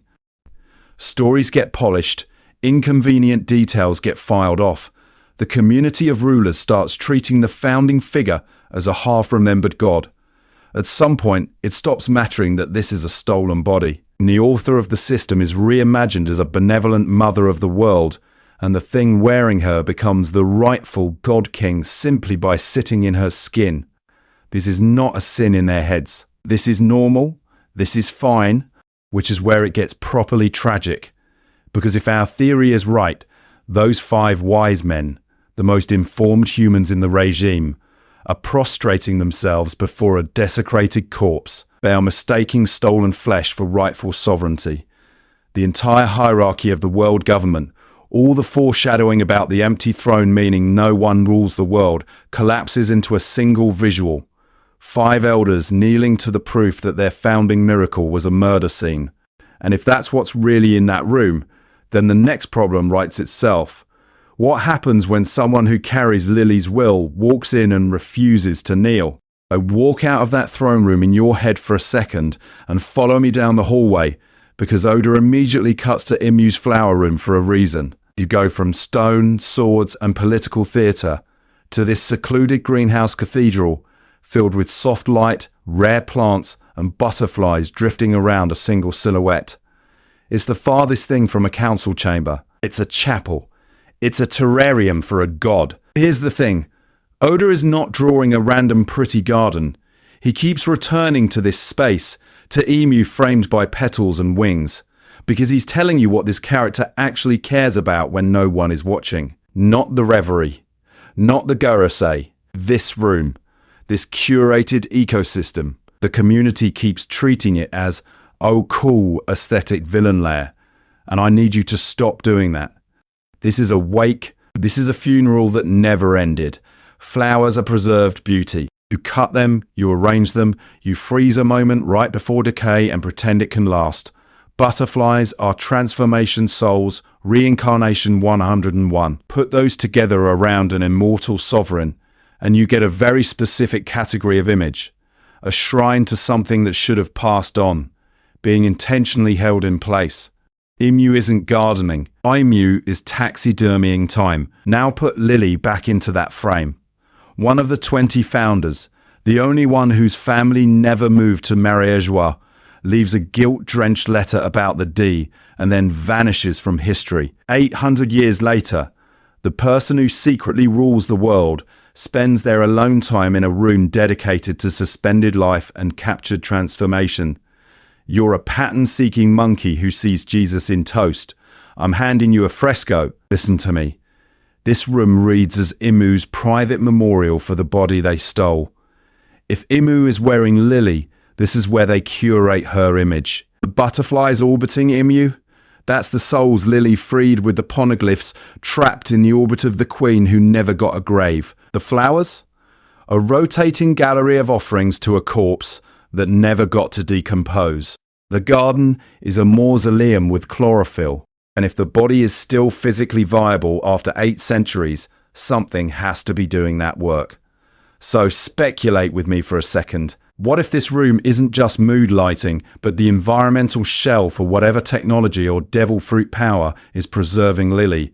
Temperature, humidity, rare species that secrete life-extending compounds, maybe even a plant-based ancient weapon derivative. The throne room is the stage. The flower room is the life support rig offstage, keeping the lead actor from collapsing. That's where Imu gets really scary. Not as a cold chess master, but as an obsessive curator, an author of a never-ending funeral. Every blossom placed, every butterfly tolerated, is an intentional act of control over Lili's narrative. Her body, her legacy, her will. This is not a sin in storytelling terms. This is Oda foreshadowing Imu's core problem. They cannot let the queen die. They cannot let the story move on, which raises the real question. What happens when someone who carries Lili's will steps into that room and says, "End the funeral"? Because here's the thing. When you say Imu has been wearing Lili's body for 800 years, a certain corner of the community immediately goes, "No way, that's too dark for one piece." I need you to sit with that for a second, and then remember, this is the same author who turned a beloved dad into a government cyborg billboard. We need to talk about body horror in this series because Oda's been quietly marinating you in it for decades. Boomer is the cleanest example. You watch this gentle revolutionary, this book-loving, Bible-carrying man get systematically stripped of autonomy. First the modifications, then the pacifista clones, every single week. Then the final deal where he becomes a literal slave of the world government, a walking weapon who can't even choose where his feet go. That's not just sad, that is a horror story about your body being signed away on dotted lines you don't get to read. The same category, different flavour. Big Mum's homies. On the surface they're goofy, talking sun, singing hat, Napoleon doing his best community theatre impression of a serious sword. But the premise is brutal. She rips souls out of people and shoves fragments into objects. Your lifespan, your essence, forcibly redistributed so her tea parties feel more lively. It's played for comedy, sure, but the writing is very clear. This is theft. This is violation. Bubba's Monster Point. Again, joke rapper, nightmare center. The cute mascot doctor gulps a rumble ball and suddenly his own body is an enemy. Early on, he loses control, becomes a rampaging beast that terrifies even his friends. The series keeps returning to this tension. Power that costs you your selfhood is suspect. Enhancement that erodes consent is framed as a problem, not a free upgrade. And then you hit Wano's smile failures and the mask comes off. People robbed of their ability to express grief, forced to laugh and dance through trauma because of an artificial fruit that rewires their bodies and emotions. It's body horror weaponized as social control. That's not subtle. That's Oda screaming the theme at you with clown makeup on. So no, an 800-year body theft is not some wild tonal left turn. It's the logical escalation. Imu turning Lili's corpse into a permanent puppet queen is Kuma taken to the void century, a founding monarch reduced to the ultimate pacifista, a sacred, inviolable body that justifies the entire world order. The empty throne stays empty because the throne itself is wearing its rightful owner. Listen to me. This author is already comfortable with slavery, genocide by laser on Nalusia, human experimentation, and children-fed drugs until they collapse. This is not a sin in terms of narrative range. This is normal for how far he'll push under the gag panels. So when fans say too dark, I hear I haven't audited the pattern. The pattern is consistent. Forced transformation plus stolen agency equals moral monstrosity. Imu as undead Lili is simply the endgame of a category Oda has been foreshadowing since Drum and Thriller Bark. And in the next section, we're going to zoom in on the specific panels and phrasing that make this feel less theory and more confession. So, we've talked about the pattern. Now we need to stress test it. I need you to run a quick mental checklist with me.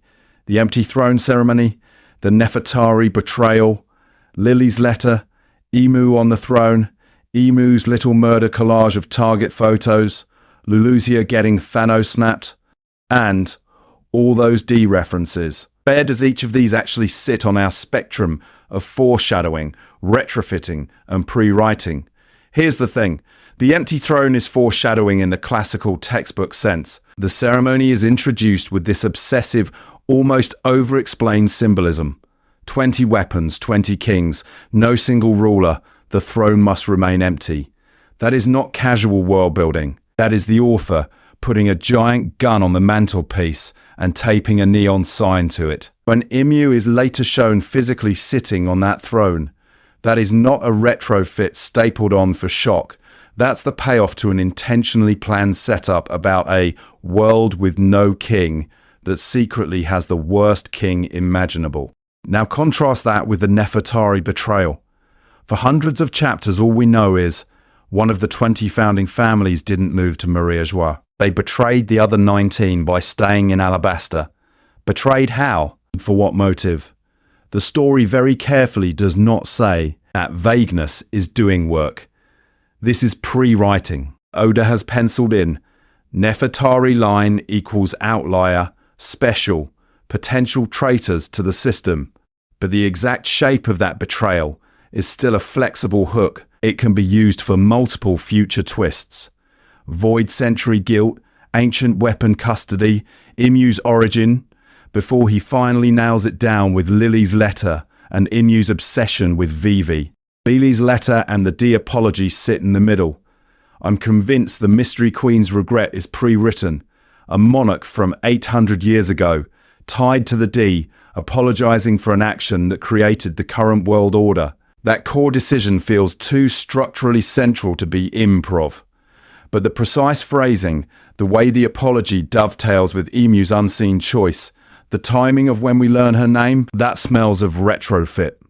This is not a sin, this is normal. You have a pre-written guilt queen in your notes, and once you lock Imu's exact nature, body theft, immortality ritual, whatever, you go back and tighten the letter so it reads almost accusatory in retrospect. When you lay it out this way, the Imu killed Lili theory is actually very conservative. It doesn't require you to believe Oda had every panel of Reverie storyboarded in 1997. It just says, the empty throne was always a foreshadowed lie. The Nefertari betrayal was always a pre-written anomaly. Lili's regret and the D apology were always a pre-written wound. Once Imu crystallizes as the thing that happened to Lili, retrofitting them together into one horrifying event is the logical, craft-efficient move, not galaxy brain coincidence hunting. And listen to me, when you then fold in Imu's target photos, Lulusia's erasure, and the obsessive hunting of Vivi as that light, the pattern stops feeling optional. It starts feeling inevitable. In the next section, I'm going to walk you panel by panel through those scenes and ask, at what point does this stop being theory and start being confession you can't unsee?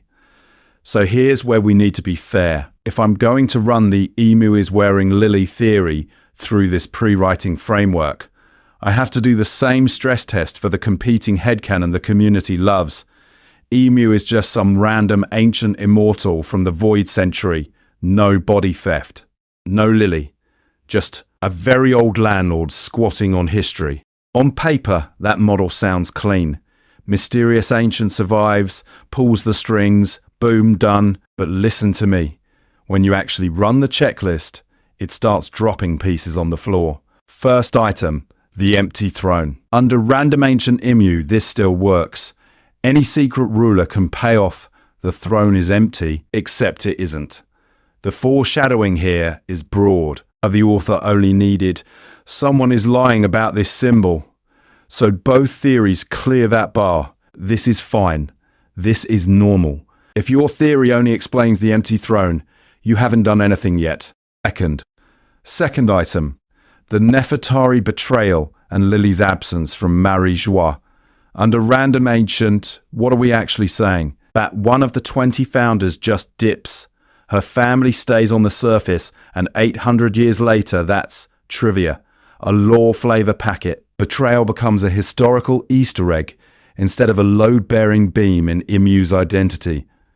Now plug in the Lili body model and watch the efficiency spike. The betrayal isn't just, we didn't move upstairs with the other gods. It's, our queen never came home because her body never left the Holy Land. The letter, the apology, the weird status of the Nefertari as honorary founders but not celestial dragons, those aren't side stories. They're the crime scene tape around Imu. Third item. Lili's letter itself. Under random ancient, you have to say, she did something with the poneglyphs. It caused the D to suffer. She felt bad. Anyway, Imu is some other guy who also hates Ds. That's two separate plot lines awkwardly high-fiving across 8 centuries. The letter becomes a vague oopsie stapled to a different villain. Pattern interrupt. Stop and ask yourself, why would Oda burn a rare, named Void Century monarch on a guilt-ridden apology to the future and then have the final boss be someone else entirely?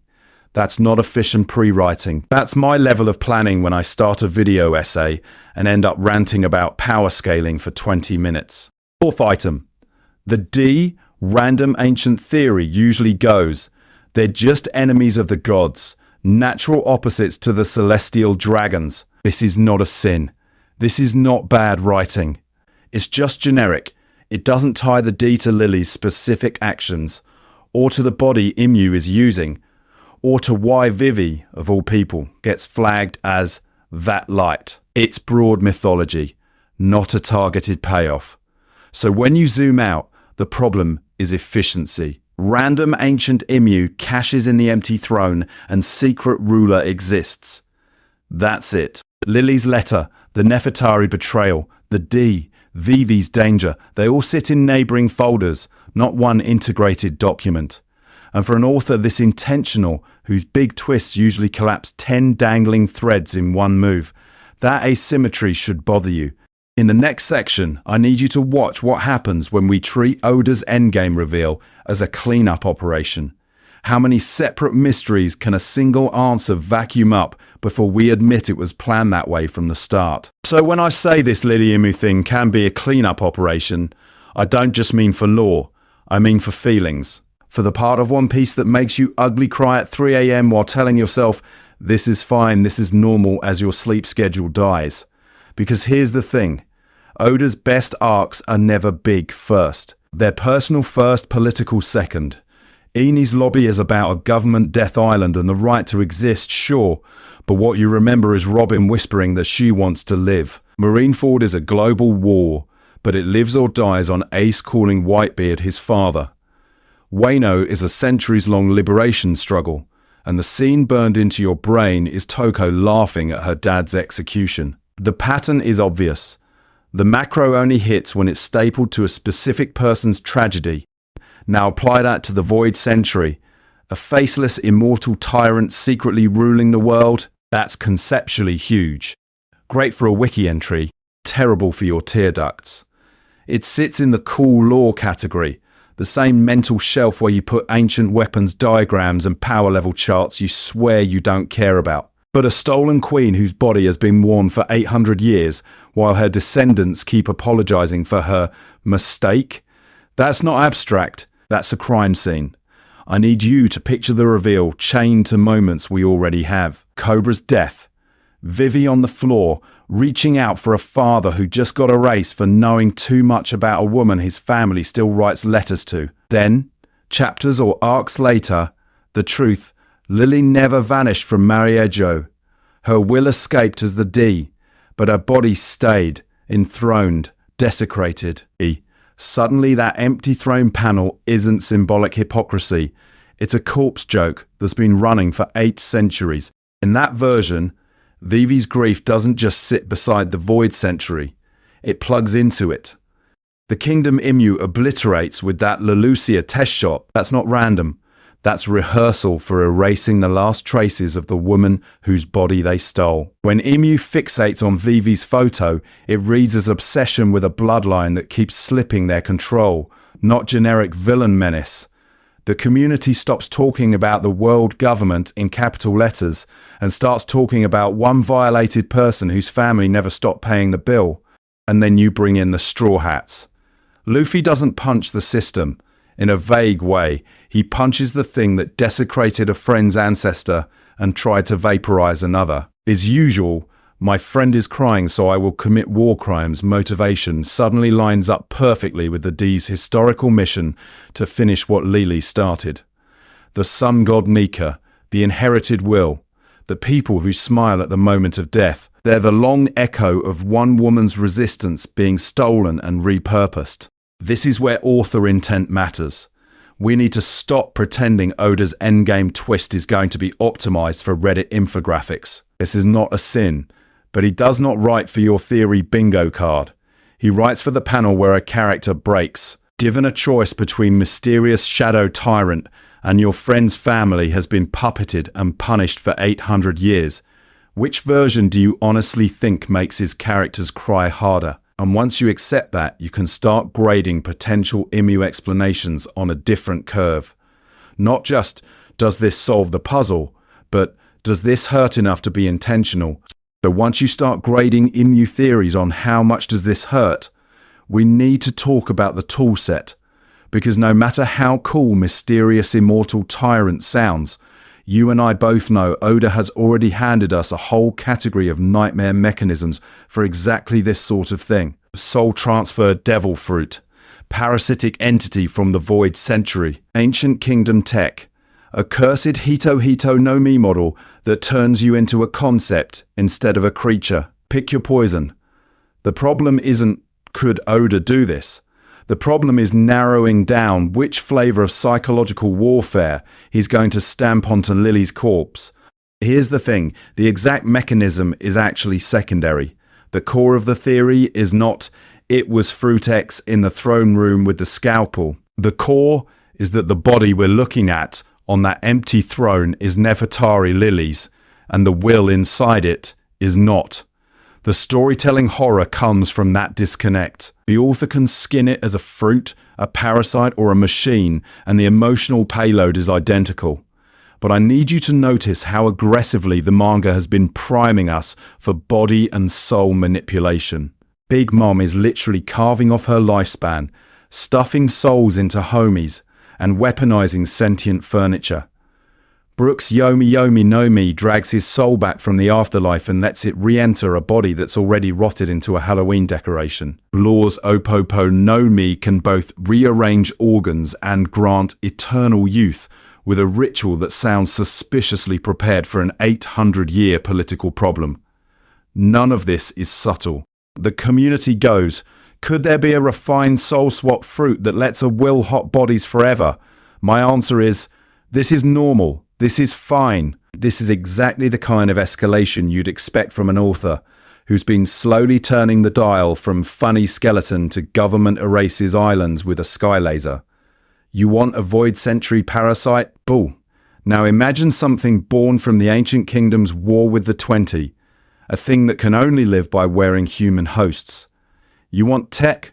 Picture a pre-world government machine that stores consciousness and Imu using Lili as the first eternal rule vessel, then quietly cycling through bodies while the Nefertari line keeps wondering why their queen never came home. Every single week, you want a Hito Hito no Mi, model sovereignty, that lets its user exist as the abstract concept of rulership, possessing whoever sits on the throne.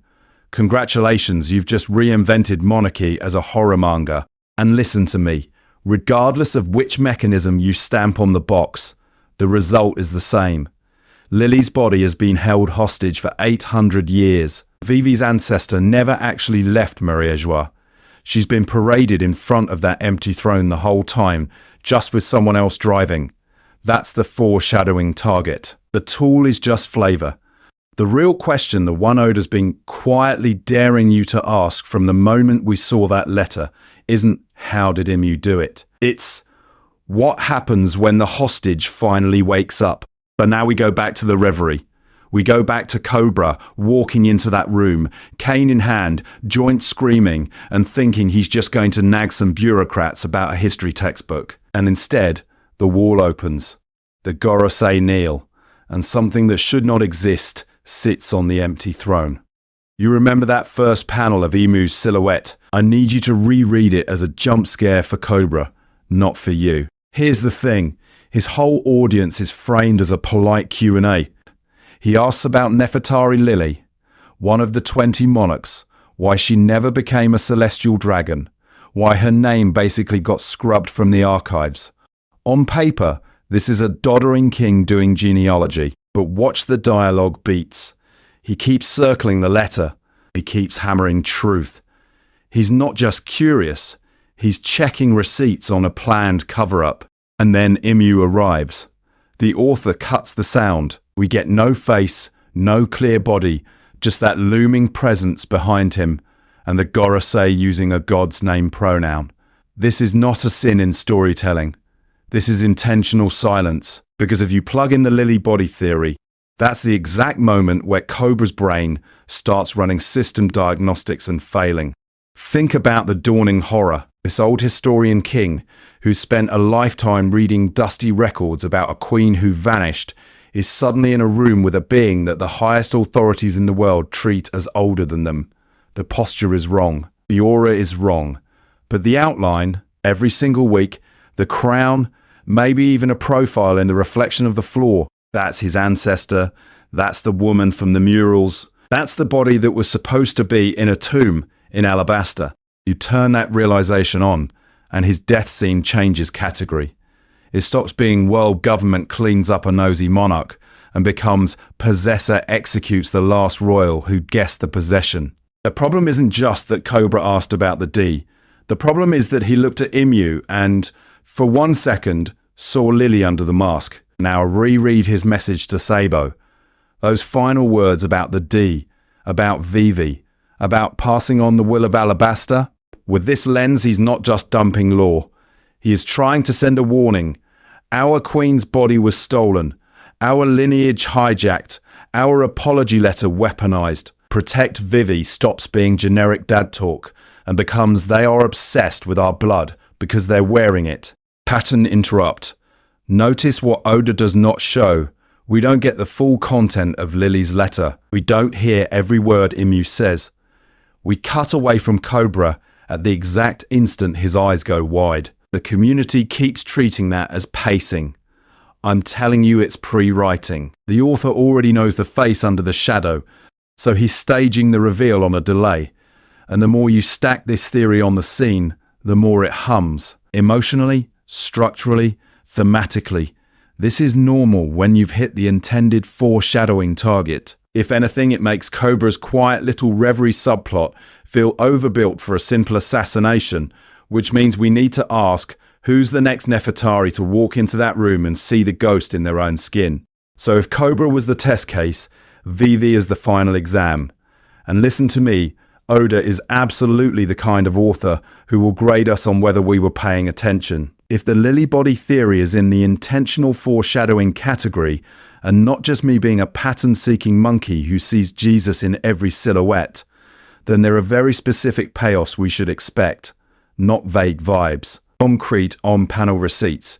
For example, one huge confirmation signal would be the story explicitly stating that Lili's body was never buried. A line in a void century flashback where someone asks, "Where is the Queen's body?" And the answer is, "It was taken to the Holy Land."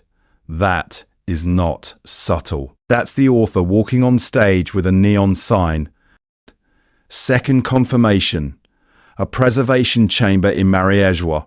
We've already had the frozen straw hats in Punk Hazard, the giant straw hat in that creepy vault, and the room where the Gorosei kneel to Imu. If the straw hats infiltrate Mariéjois in the endgame and stumble into a literal Lili reliquary, a stasis pod, a crystal coffin, even a mural of her body being offered to the throne, that's the gun on the mantelpiece finally going off. And if someone, probably Vivi, or even Cobra in a future flashback, recognizes Lili's face in Imu's silhouette, that's game over. Don't draw that parallel accidentally. On the other hand, we need to be ready for contradiction signals too. Here's the thing. If Oda gives us a clean, detailed flashback where Lili dies of natural causes, is mourned, and is buried in Alabasta or some other clearly non-mariage-joie location, that's a hard no from the text. Or if Imu is eventually shown in a fully non-human form, no shared facial structure, no visual rhyme with Vivi, no Lili design echoes, that pushes this theory out of planned foreshadowing and into fun but wrong headcanon. This is not a sin. This is fine. This is normal. What are the vehicles for all this? The obvious one is a Void Century flashback arc, where we finally see the founding of the world government, the 20 monarchs, and Lili's disappearance in real time. But a Marishua's infiltration is just as dangerous. Imagine Robin and Vivi walking through the empty throne chamber and finding a record of Lili's death that doesn't add up, or a D-Clan exposition dump from Dragon or Vegapunk, where they explain that the D was Lili's failsafe against the body on the throne. I need you to read the next 100 chapters as data, not just dopamine. Every Imu panel, every Nefertari flashback, every Void Century scrap gets tested against this framework. If Oda zigzags away from it, we update. We don't sulk. The community is allowed to be wrong. The author retrofits. We refactor. And in the next section, I want to show you how this exact process has already played out with other so-called impossible One Piece theories that turned out to be structurally correct, even when the details were off. So when I walk you through an 800-year body theft, I can already hear a certain corner of the community warming up their keyboards. You're overthinking it. It's not that deep. Oda didn't plan Imu wearing Lili's corpse in 1997, touch grass. I get it. I really do. I am also a pattern-seeking monkey who sees Jesus in toast and Nika in every sundoodle. But here's the thing. Saying you're overthinking it is often just a lazy way of saying I don't want to think about author process. It flattens everything into two bad categories. Either Oda is a 4D chess god who pre-wrote a 1,000-chapter Imu Bible, or he's winging it and we're just hallucinating foreshadowing. Both of those are wrong. Both of those are boring. I need you to understand what I'm actually arguing. I'm not saying Oda sat down in 1997 and wrote chapter 1085, Imu stabs Cobra, while cosplaying my old college OC, Queen Lili. I'm saying he intentionally pre-wrote the big pillars, Void Century, Will of D, Ancient Weapons, the Empty Throne Lie, the Nefertari family as the traitor royalty. Those are the load-bearing beams. Then, as he goes, he makes specific, thematically rich choices that plug into those beams. So when we talk about Imu, I'm not claiming every panel was planned to the millimeter from day one. I'm saying the author left flexible hooks. A missing queen among the 20 monarchs. A family that refuses to become celestial dragons. A letter that mentions the D and apologizes for consequences 800 years later. Those are not accidents. Those are slots waiting for a card to be played. This is the difference between deification and respect. Deification says Oda planned everything perfectly. Every detail is sacred canon foreshadowing. How dare you question it? Respect says Oda is good enough at writing to make later decisions feel inevitable, even when they were chosen from several options on the table. One turns him into a prophet, the other treats him as a working author with a terrifyingly robust outline. And that's why we need the framework. When I separate foreshadowing, retrofitting, and pre-writing, I'm not doing Galaxy Brain fanfic, I'm doing forensics. Foreshadowing is Laboon and Brook. Pre-writing is the Void Century existing at all. Retrofitting is taking something like Skypie's mantra and formalizing it into haki. This is not a sin. This is fine. This is normal professional storytelling on a decades-long project. So no, you don't have to buy the Imu is wearing Lili's body theory to get value out of this. You can think I'm completely wrong on the specifics and still walk away with a sharper eye for how Oda deploys mystery, how he turns a throne that's supposed to be empty into a horror reveal, how he uses Vivi and Shirahoshi as living proof that bloodlines matter. Disagree. Argue. Just do it in good faith, with the author's toolbox in mind. Because once you see how this has already happened with other impossible theories that turned out structurally right, you're going to start noticing something very uncomfortable about Lili and that letter. So we need to zoom out for a second. We've been in the weeds with panels and silhouettes and laser beams from space, but I need you to remember the frame we're using to judge all of this.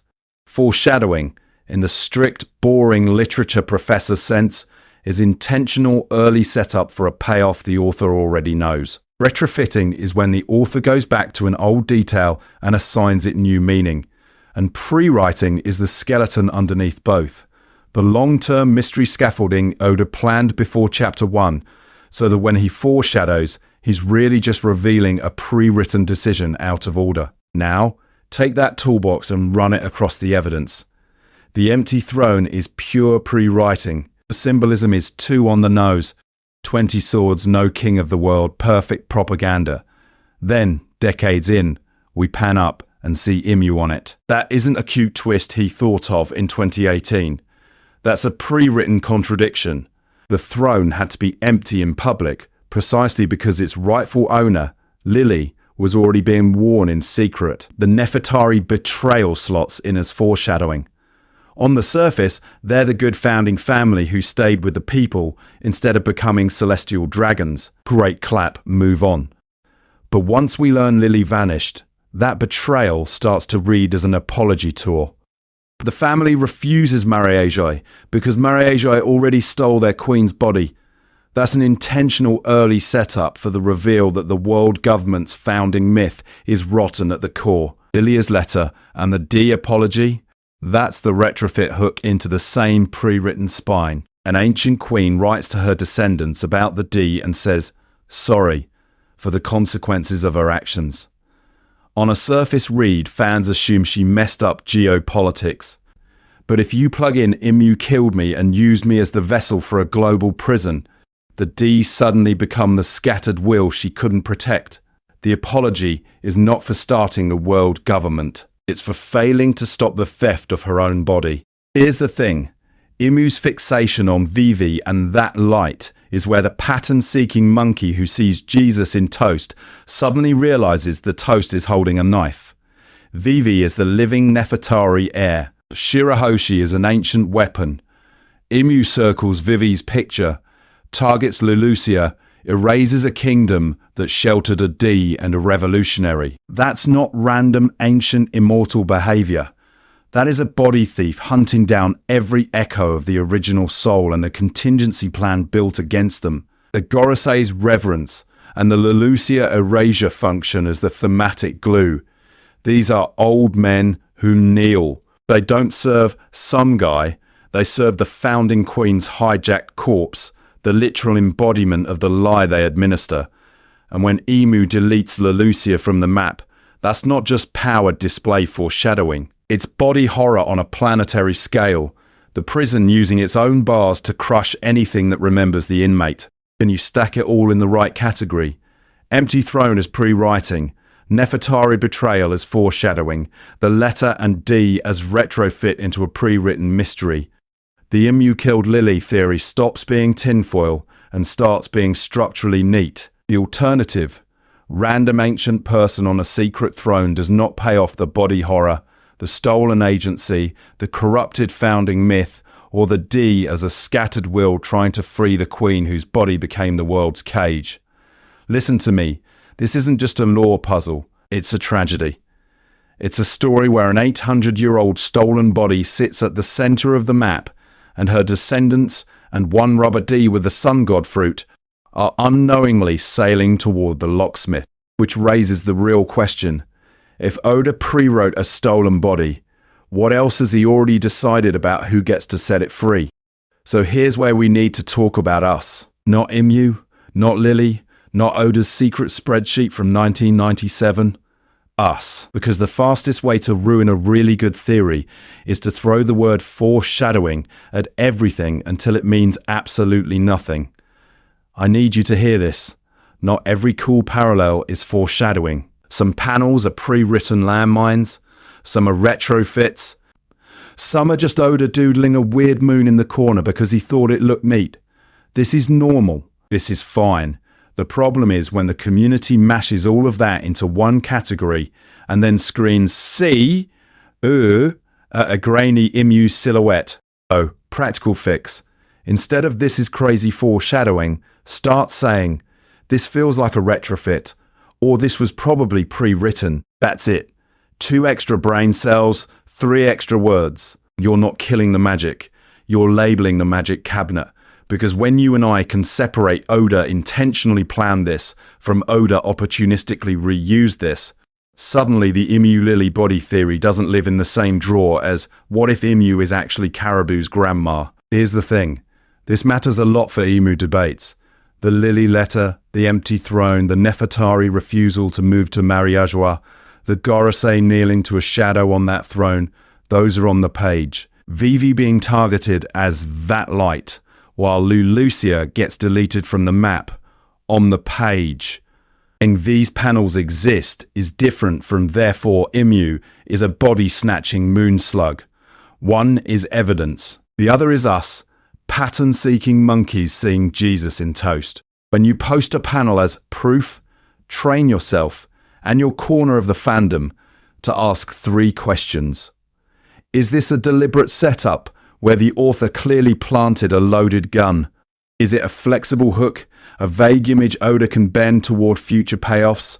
Or is it just visual noise, cool atmosphere with no guaranteed meaning? None of those are sins. Retrofitting is not a sin. Coincidence is not a sin. The sin is pretending they're all the same category of foreshadowing. And listen to me, you're allowed to have a favourite answer. You can absolutely be Team Imu is wearing Lili's corpser and still say, this part is solid, this part is vibes. Curiosity over certainty. Hold the theory loosely, tighten your grip on what's actually drawn. That way, when Oda drops the Void Century flashback and it confirms half and demolishes half, you don't have to rewrite reality, you just update your model. If we build a community norm where the default response is, cool idea, which parts are textual and which parts are interpretive, the discourse gets sharper and friendlier at the same time. It stops being a religion and starts being a book club with knives. And that genuinely is a form of love. Taking the storytelling apart, arguing about what was intentional and what was patched in later, that's respect. You don't dissect trash, you dissect masterpieces. But once we have those habits, what happens when we aim them at the actual evidence trail Oda's left for Imu and Lili? So here's where I hand you the knife. We've built the categories. We've walked through the evidence trail. We've accused a flower room crypt keeper of wearing a dead queen. Now I need you to actually use this stuff. Don't just type foreshadowing under a random panel and walk away. Classify it. Put it on trial. In the comments, pick your favorite Imu or Lili panel and tell me what it is. Is Imu on the empty throne in chapter 9-8 true foreshadowing because Oda already had the Lili body twist planned? Is Lili's apology letter to Vivi's line a pre-writing fragment from an 800-year-old decision he locked in before chapter 1? Or is Vivi's "you're not a celestial dragon" status a retrofit that he later tied back into Imu's obsession with that light? I need you to pick a category and defend it. And don't just say vibes. Tell me why. What's the intentional signal? What's the problem with calling it foreshadowing instead of retrofit? Where's the difference in how we read the author's planning? If you're going to call Imu staring at Vivi's photo a smoking gun, show me how it's different from every other time fans saw Jesus in toast and called it genius. Next question, and this is the fun one. What even is Imu to you? Do you think Imu is literally Lili's preserved body, a puppet on strings while her Will of D escaped into the bloodline? Is Imu a parasite-style entity that hopped into her and has been joyriding the Nefertari chassis for 800 years? A distant descendant who surgically copied her image because the original queen became a symbol? Or something else entirely that makes my whole dead queen suit framework look stupid in retrospect? Here's the thing. I want timestamps and receipts. If you're pro-Lili body theory, bring me chapter numbers, panel shots, SBS quotes. If you think it's nonsense, same deal. Point at the Reverie flashbacks, at the Gorosei kneeling, at the way Lulusa gets erased right after Imu marks it. We need to ground this in actual pages, not just community telephone. And if this framework helped you at all, weaponize it. Send this to that friend in your group chat who calls every recurring shape in the background foreshadowing. Rewatch this once new chapters drop and see which examples aged gracefully and which ones died horribly, the way most theories should. This is not a sin. This is normal. It's how you get better at reading long-form storytelling. Also, listen to me. You just spent 2¼ hours with me arguing that an immortal plant goblin in a dark garden is maybe wearing an ancient queen as a human cosplay. This is fine. I too am a pattern-seeking monkey. Thank you for caring enough about this ridiculous, brilliant series to stay for the autopsy. Now, if we're going to accuse Oda of pre-writing an 800-year body heist, we should probably talk about what that means for the actual ending, right? So before we sprint to the ending theories, I need you to indulge one more layer of madness with me, the cover stories and background gags. Because if Imu is an 800-year body thief wearing Lili, then the question becomes, does Oda ever wink at that in the margins? Not in a smoking gun way, in a smug, I drew this 10 years early and you didn't notice way. Here's the thing. Oda uses cover stories in two totally different modes. Sometimes they're pure chaos gremlin energy. What if Wappo starts a tabloid? What if Gadatsu opens a spa? Zero grand lore. Then you get the slow burn side plots that turn out to be structural, intentional scaffolding. Enel on the Moon was a gag, until it quietly confirmed ancient space tech, automata, and a forgotten civilization that folds back into the void century conversation. So we need to treat cover stories as a mixed category. Some are noise, some are pre-writing fragments. Now, when you start scanning for Alabasta, Vivi, and Marioshua, you notice Oda keeps playing with crowns, empty chairs, and celestial symbols in ways that feel a little too on the nose for coincidence, but not quite bold enough to call evidence. This is not a sin. This is normal. In official spreads and color covers around Alabasta, Vivi is constantly framed with a crown near her but not on her head, or with ornate chairs and arches behind her that read visually as thrones she isn't sitting on yet. The story text says, "Princess on a journey," but the composition quietly screams, "Missing monarch, deferred sovereignty." You see the same unease when Oda mirrors Alabasta's royal iconography against Mariejo, the Pangaea Castle audience halls, the staircases up to the empty throne, the sun-shaped windows and chandelier halos around Imu's silhouette. Then you go back to Alubana's palace and you get similar arches, similar sunburst motifs, but with desert moons and twin sun skies layered in. Fans have pointed out spreads where Vivi stands under a blazing sun, while a pale moon sits off to the side, or where two celestial bodies share the same sky. Sun and moon. Nika and the Forgotten Queen. Luffy and Lili. It's not proof, but it's an echo. And every time Vivi is placed against a throne-like background, or an ornate empty chair is centered with no one in it, your brain starts doing the pattern-seeking monkey thing again. Is this foreshadowing? Is this retrofit bait? Am I seeing Jesus in toast?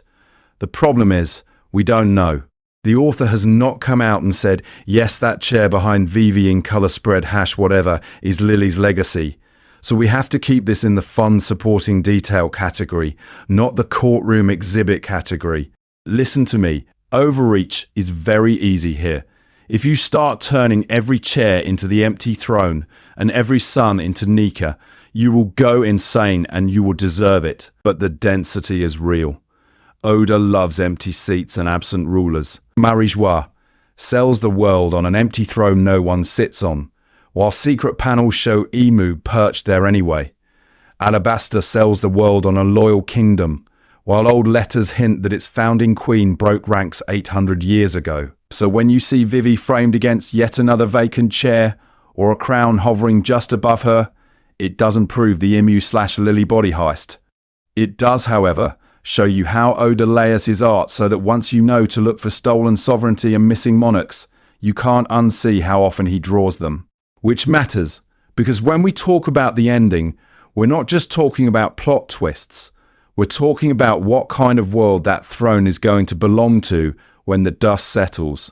And this is where the story stops being just myth and symbolism and starts getting uncomfortably testable, because we need to talk about the one guy in the setting who treats the Void Century less as religion and more as a lab report: Vegapunk. Here's the thing. Oda did not make the greatest scientist in the world a Void Century nerd, a lineage factor specialist, and a walking hard drive for fun. Vegapunk is explicitly aware of the ancient kingdom, he's reproducing their tech on Egghead, and he's casually tossing around concepts that make immortality, cloning and memory transfer sound less horror movie and more Tuesday. When the author builds a character whose entire deal is "I can reverse engineer God," that's not flavor text. That's planned endgame machinery. Foreshadowing-wise, Vegapunk has been orbiting this Imu/Lili problem for years. He works with bloodline elements. He helped create the Seraphim by mixing Lunarian traits, Warlord DNA, and Pacifista hardware into one cursed child soldier category. He's tracking how specific bodies carry specific powers and memories. That is the exact conceptual toolkit you need if your final boss isn't just immortal in the abstract, but literally anchored to a preserved royal corpse from 800 years ago. So I need you to picture this.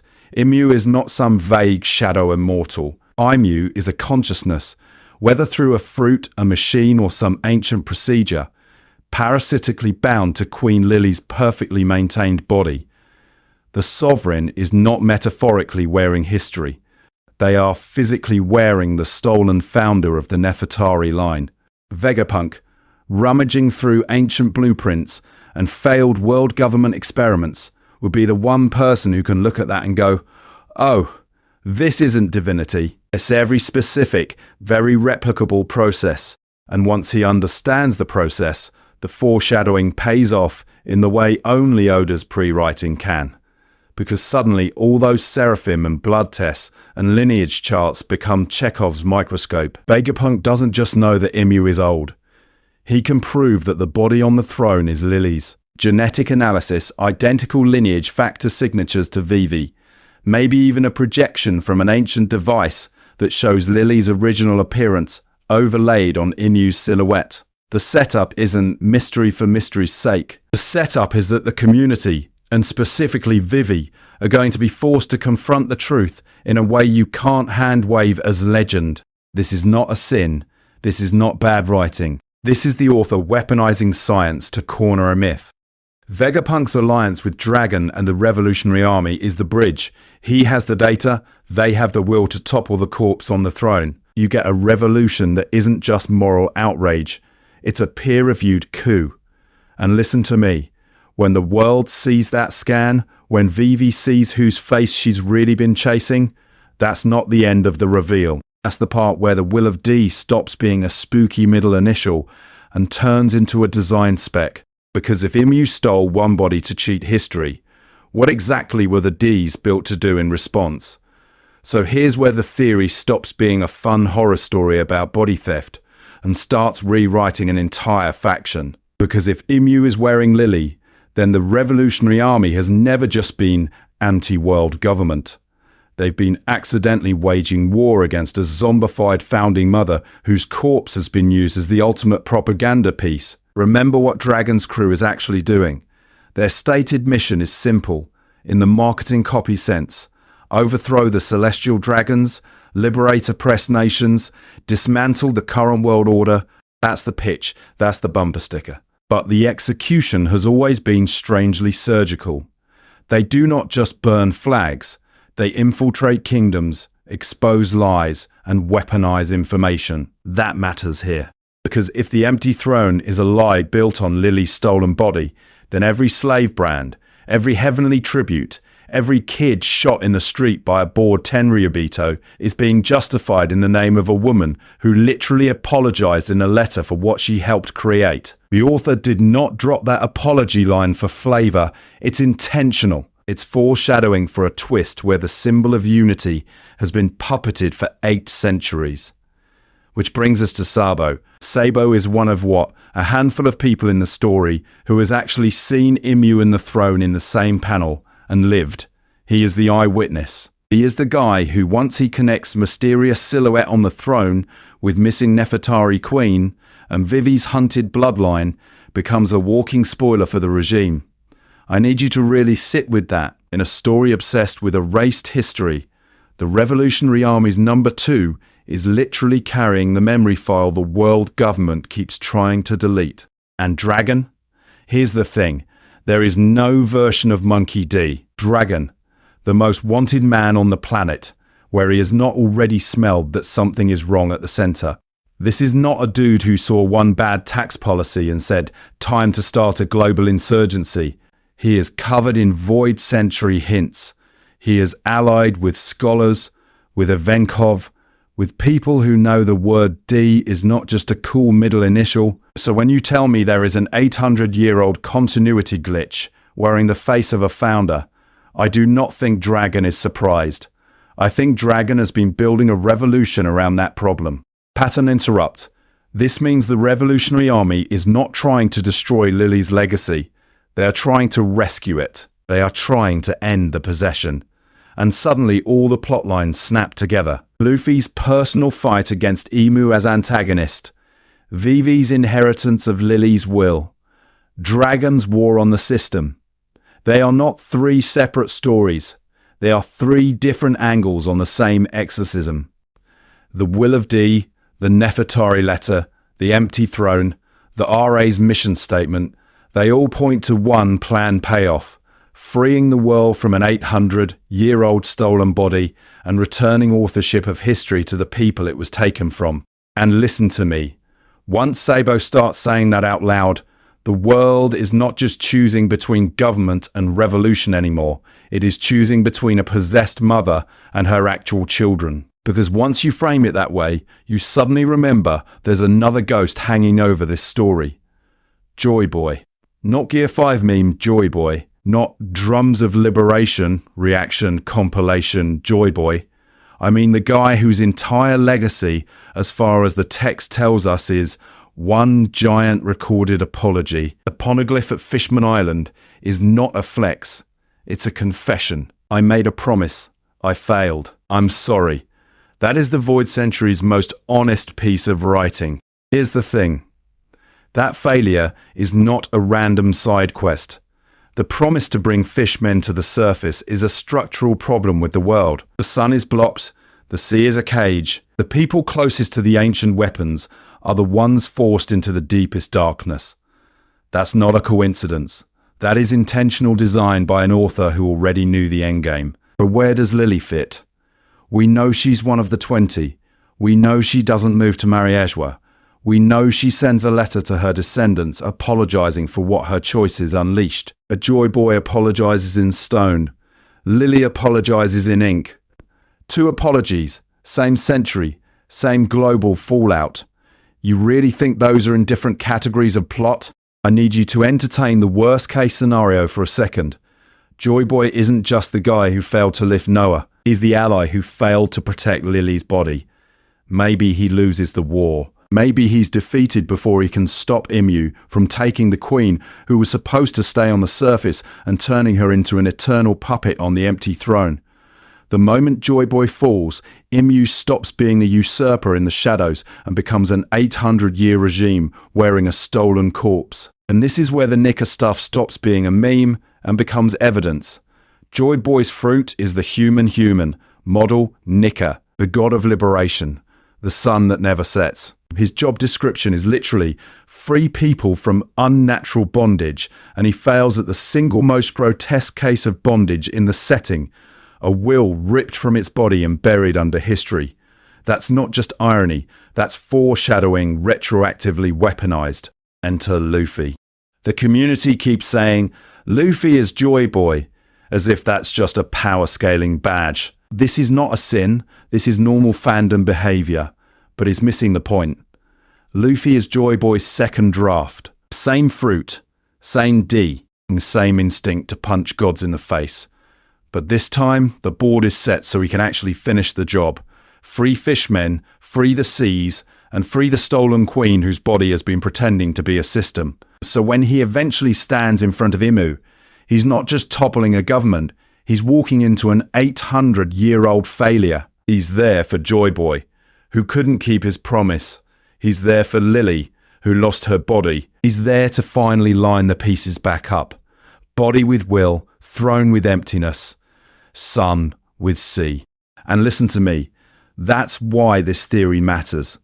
It turns the final war from can Luffy punch harder than God into can a new generation fix the ugliest mistake baked into their world's code. We're not just watching an ending, we're watching a do-over, which raises the real question we need to talk about next. If Luffy is Joy Boy's second chance, what does that make Vivi the last Nefertari on the board? So here's the annoying possibility we need to stare in the face for a second. What if Imu has absolutely nothing to do with Lili's body and Oda is about to pull a completely different kind of insanity on us? I need you to sit with that. I need you to imagine this video aging as well as a theory thread from 2010 insisting Sabo was a decoy for Kuina. It could happen. This is not a sin. This is normal in a fandom that's trying to reverse engineer a living author's brain from black and white drawings. Because listen to me, there are other categories of answer here that are just as Oda-core. Imu could be a sentient weapon, a Uranus-adjacent control system that accidentally woke up and never went back to sleep, not a person using a weapon. A weapon itself, wearing human symbolism the way a virus wears your cells. That would make the empty throne not a lie, but a misdirection. No one rules the world because the world is being administrated by a ghost program from the Void Century. Or push it further, Imu as a collective consciousness of the celestial dragons. Not one monarch, but centuries of trauma, entitlement, and paranoia congealed into a single will. The king they kneel to is just their own worst impulses given form. It would explain why the Gorosei's reverence feels religious. They're praying to the god their class accidentally built out of 800 years of cruelty. Or we go full horror, Imu as the literal embodiment of the void itself, and into a character, the blank space in history, turned into a character, the world's missing century, weaponized. That silhouette on the empty throne isn't a ruler. It's the whole the story has been orbiting since chapter 1, finally stepping into frame. Here's the thing. Entertaining these alternatives doesn't weaken the Lili body model. It stress tests it in actual writing and theory building. If your favorite explanation can't beat a sentient weapon, a hive mind, or a walking void in a fair fight, it doesn't deserve to win. Being able to articulate strong rival models is how you keep yourself from turning into a pattern-seeking monkey who sees Jesus in toast every time Oda draws a shadow. And even if the Lili angle faceplants tomorrow, the framework we're using still stands. The foreshadowing versus retrofitting versus pre-writing categories, those don't depend on Imu being Lili. The Lili letter, the empty throne symbolism, the way the D keeps clustering around world-defining events, those are still intentional moves in the storytelling, even if the final arrangement of the puzzle pieces is different. If Oda blindsides all of us and reveals Imu is actually, I don't know, the Going Merry's reincarnated mast, this is fine. I will happily crawl back on here, eat crow on camera, and rerun the exact same framework on the new data. That's the fun of serialized storytelling. You get to be wrong in public and then update, which means the real question isn't, am I right about Imu? It's what does this pre-writing lens let us see next? And to answer that, we need to go back to Vivi and ask what kind of role you reserve for the last Nefertari Oda hasn't erased yet. Okay, when we go back to Vivi, we're not just doing a character detour, we're stress testing Oda's whole mystery engine. Because here's the thing, the Imu/Lili situation is a perfect case study in how this author keeps a 25+ year story from turning into narrative oatmeal. Oda's rhythm with reveals is insanely consistent. He'll answer one big question, then immediately spawn 2 or 3 new ones off the corpse of that answer. Answer: is the empty throne really empty? Reveal Imu sitting on it in the dark. New questions: who is Imu? Why is this being hidden from the celestial dragons? Why reveal this now, right before the reverie and the Levely fallout? You feel progress, but your brain still has something to chew. This is not a sin, this is good serialized writing. Imu is a textbook example. For years, the community treated the empty throne as a symbolic prop. Chekhov's chair with no butt. Then Oda flips it, there is a secret ruler. The Gorosei literally kneel, and suddenly that one panel answers the structural mystery. Does anyone actually rule the world government? While detonating the deeper ones. How old is this person? How does this tie to the Void Century and the 20 Kings? Why are they obsessed with certain images? From Luffy's poster to Vivi's photo? One answer? Cascade of problems. Then he introduces Lili and runs the same pattern. We finally get a name for the Nefertari founder, the one family that refused to live in Marais. That's an answer. Who was the Alabaster monarch in the founding 20? But the letter immediately raises more. What did she actually do 800 years ago? Why is she apologizing about the D? Why is her fate a blank space in the history books? Lili is technically an exposition dump, but it's exposition that multiplies questions instead of closing the tab. Listen to me. The best theories respect that rhythm. They don't try to speed run the ending and over-answer every dangling thread in one galaxy brain flowchart. They look for elegant overlaps where multiple questions can share a single planned solution without draining the mystery pool dry. If your headcanon solves Imu-the-D, the ancient weapons, Joy Boy, and Kaido's favorite smoothie recipe in one go, that's not foreshadowing analysis. That's you being a pattern-seeking monkey who sees Jesus in toast. Which is why I need you to see how Imu killed Lili and then wore her body is actually rhythm consistent. It doesn't tell us what the will of D ultimately means. It doesn't fully decode Nika or the ancient weapons. But it gives one satisfying through line.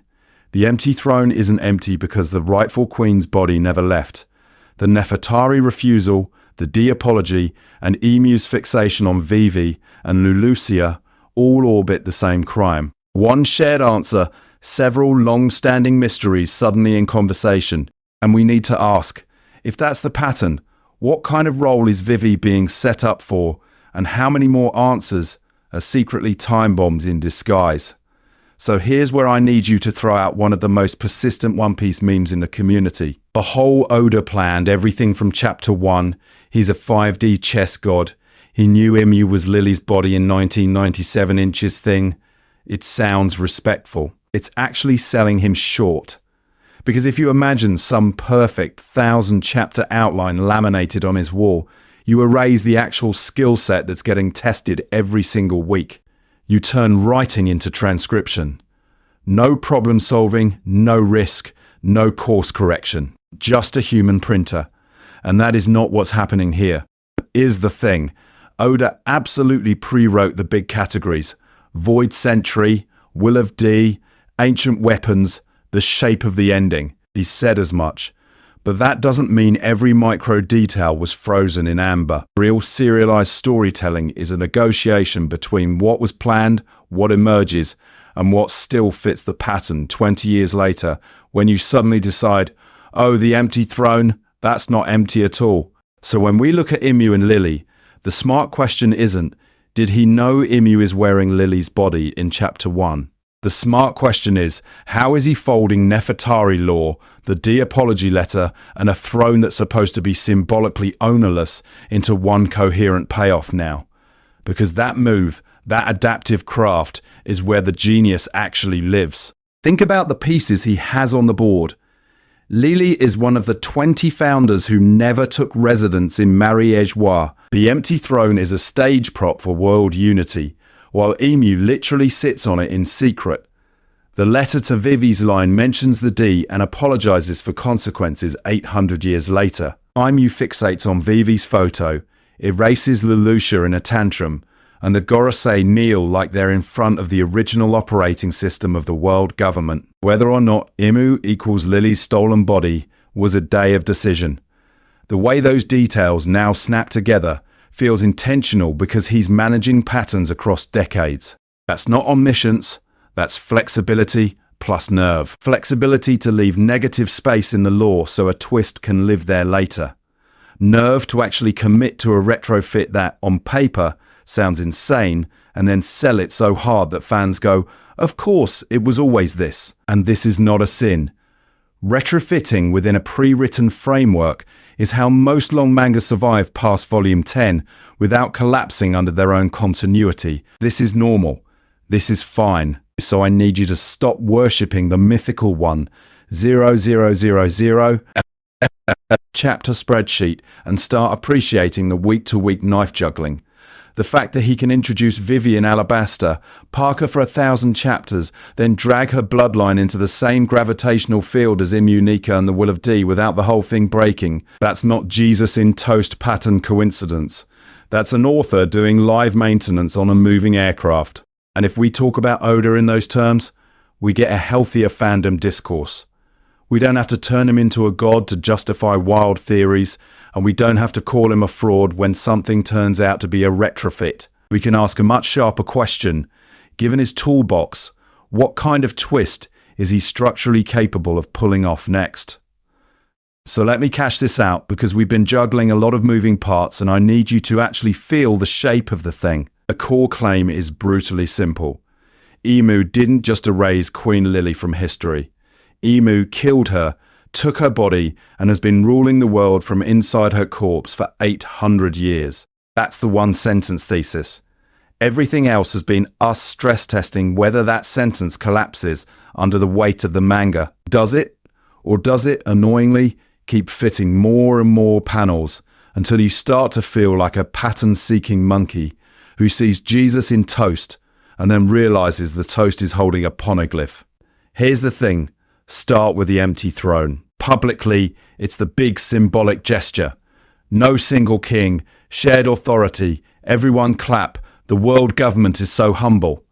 Privately, Imu is literally sitting on it, in the dark, on a mountain of crossed swords. That is not just hypocrisy.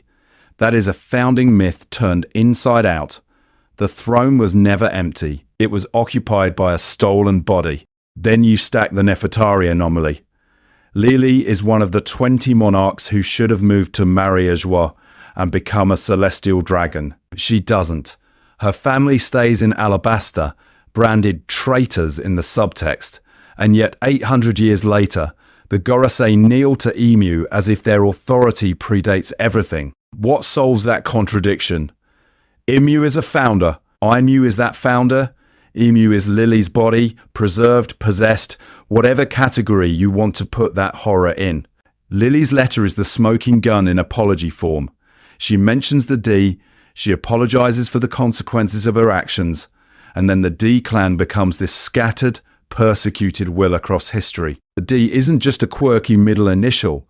It's the contingency plan of a queen who realized her body was about to be weaponized against the world and tried to seed opposition in advance. Imu's fixation on Vivi and that light is the personal, petty proof. Out of all the royalty, Imu zeroes in on the Nefertari princess and the kingdom of Lulusia, then erases Lulusia from the map with god-level force. Not a war, not a cover-up, a delete key. That's not strategy. That's someone scrubbing the last fingerprints of their original life off the board. And thematically, everything snaps together. The body horror of an immortal ruler in a dead queen. The stolen agency of a woman, whose apology had to turn into a bloodline revolution. The corrupted founding myth of the empty throne. The will of D as fragments of a single interrupted decision. This is foreshadowing. Not in the meme sense, but in the strict, intentional plan sense of an author who knew his endgame. Can I prove Oda literally wrote Imu is Lili's corpse in a notebook 30 years ago? No, we can't see his drafts. But we can say this theory uses the most pieces with the least hand-waving. It doesn't need secret twins or random reincarnation patches. It just reads what's on the page and refuses to flinch. So if this is right, the final saga isn't just topple the world government. It's an exorcism. It's freeing a queen, cashing in an 800-year-old apology, and finally answering what the D were actually for. And now we need to talk about what that would demand from Luffy specifically, which means the exorcism part. That's where you come in. I need you to actually render a verdict. Not in your head, not in some Discord later. In the comments, right now. If you think the evidence says Imu killed Lili and has been wearing her body for 800 years, I want you to literally type one word. If you think I'm overfitting patterns and this whole thing stays in the interesting but not proven category, I want you to type not proven. Then tell me why. What piece of foreshadowing or author intent swung you? Here's the thing. The point of this wasn't to convert you to my personal headcanon church of Imu is Lili wearing her own corpse. The point was to hand you a framework so you can separate planned setups from coincidence in your own reading. So use it on me. Tell me which parts feel actually intentional and which parts feel pattern-seeking, monkey-seeing Jesus in the Marie-Joie floor tiles. And then I need you to weaponize this. You know exactly which friend I'm talking about. The one who insists Imu is obviously Mjosgard's grandma or Joy Boy's pet goldfish. And then this video, drop it in your group chat, your subreddit thread, your server where people have been screaming about the empty throne since 2018. Tell them, fine, bring your receipts, but we're arguing in the comments under this. If you're going to fight, at least fight with slightly better vocabulary about foreshadowing and pre-writing. We also need to crowdsource the evidence, because I guarantee I miss things. If there's a panel from the Reverie, an SBS where Oda coughs suspiciously hard when asked about Lili, a cover story where a random bird is holding a lily flower in front of the empty throne, drop it. If there's a detail that absolutely demolishes this theory, drop that too. This is not a sin. Finding counterexamples is how you stress test a theory instead of turning it into a religion. Bookmark this. Seriously, hit save, throw it in a playlist called Endgame Brain Rot, and then come back after every major Imu or Lili chapter when we finally see Imu's full design. When we get the real Void Century flashback, I want you to rerun the framework. What was genuinely planned, what was retrofit, what was us being clowns. And if you made it this far, I'm not thanking you for watching the video. I'm thanking you for caring enough about structure and long-term planning to spend 2 hours watching a stranger prosecute a shadow on a chair. That's a very specific, very cursed kind of One Piece fan. This is normal. This is fine. Stay critical. Stay petty about evidence. And I'll see you when Oda drops the next bomb.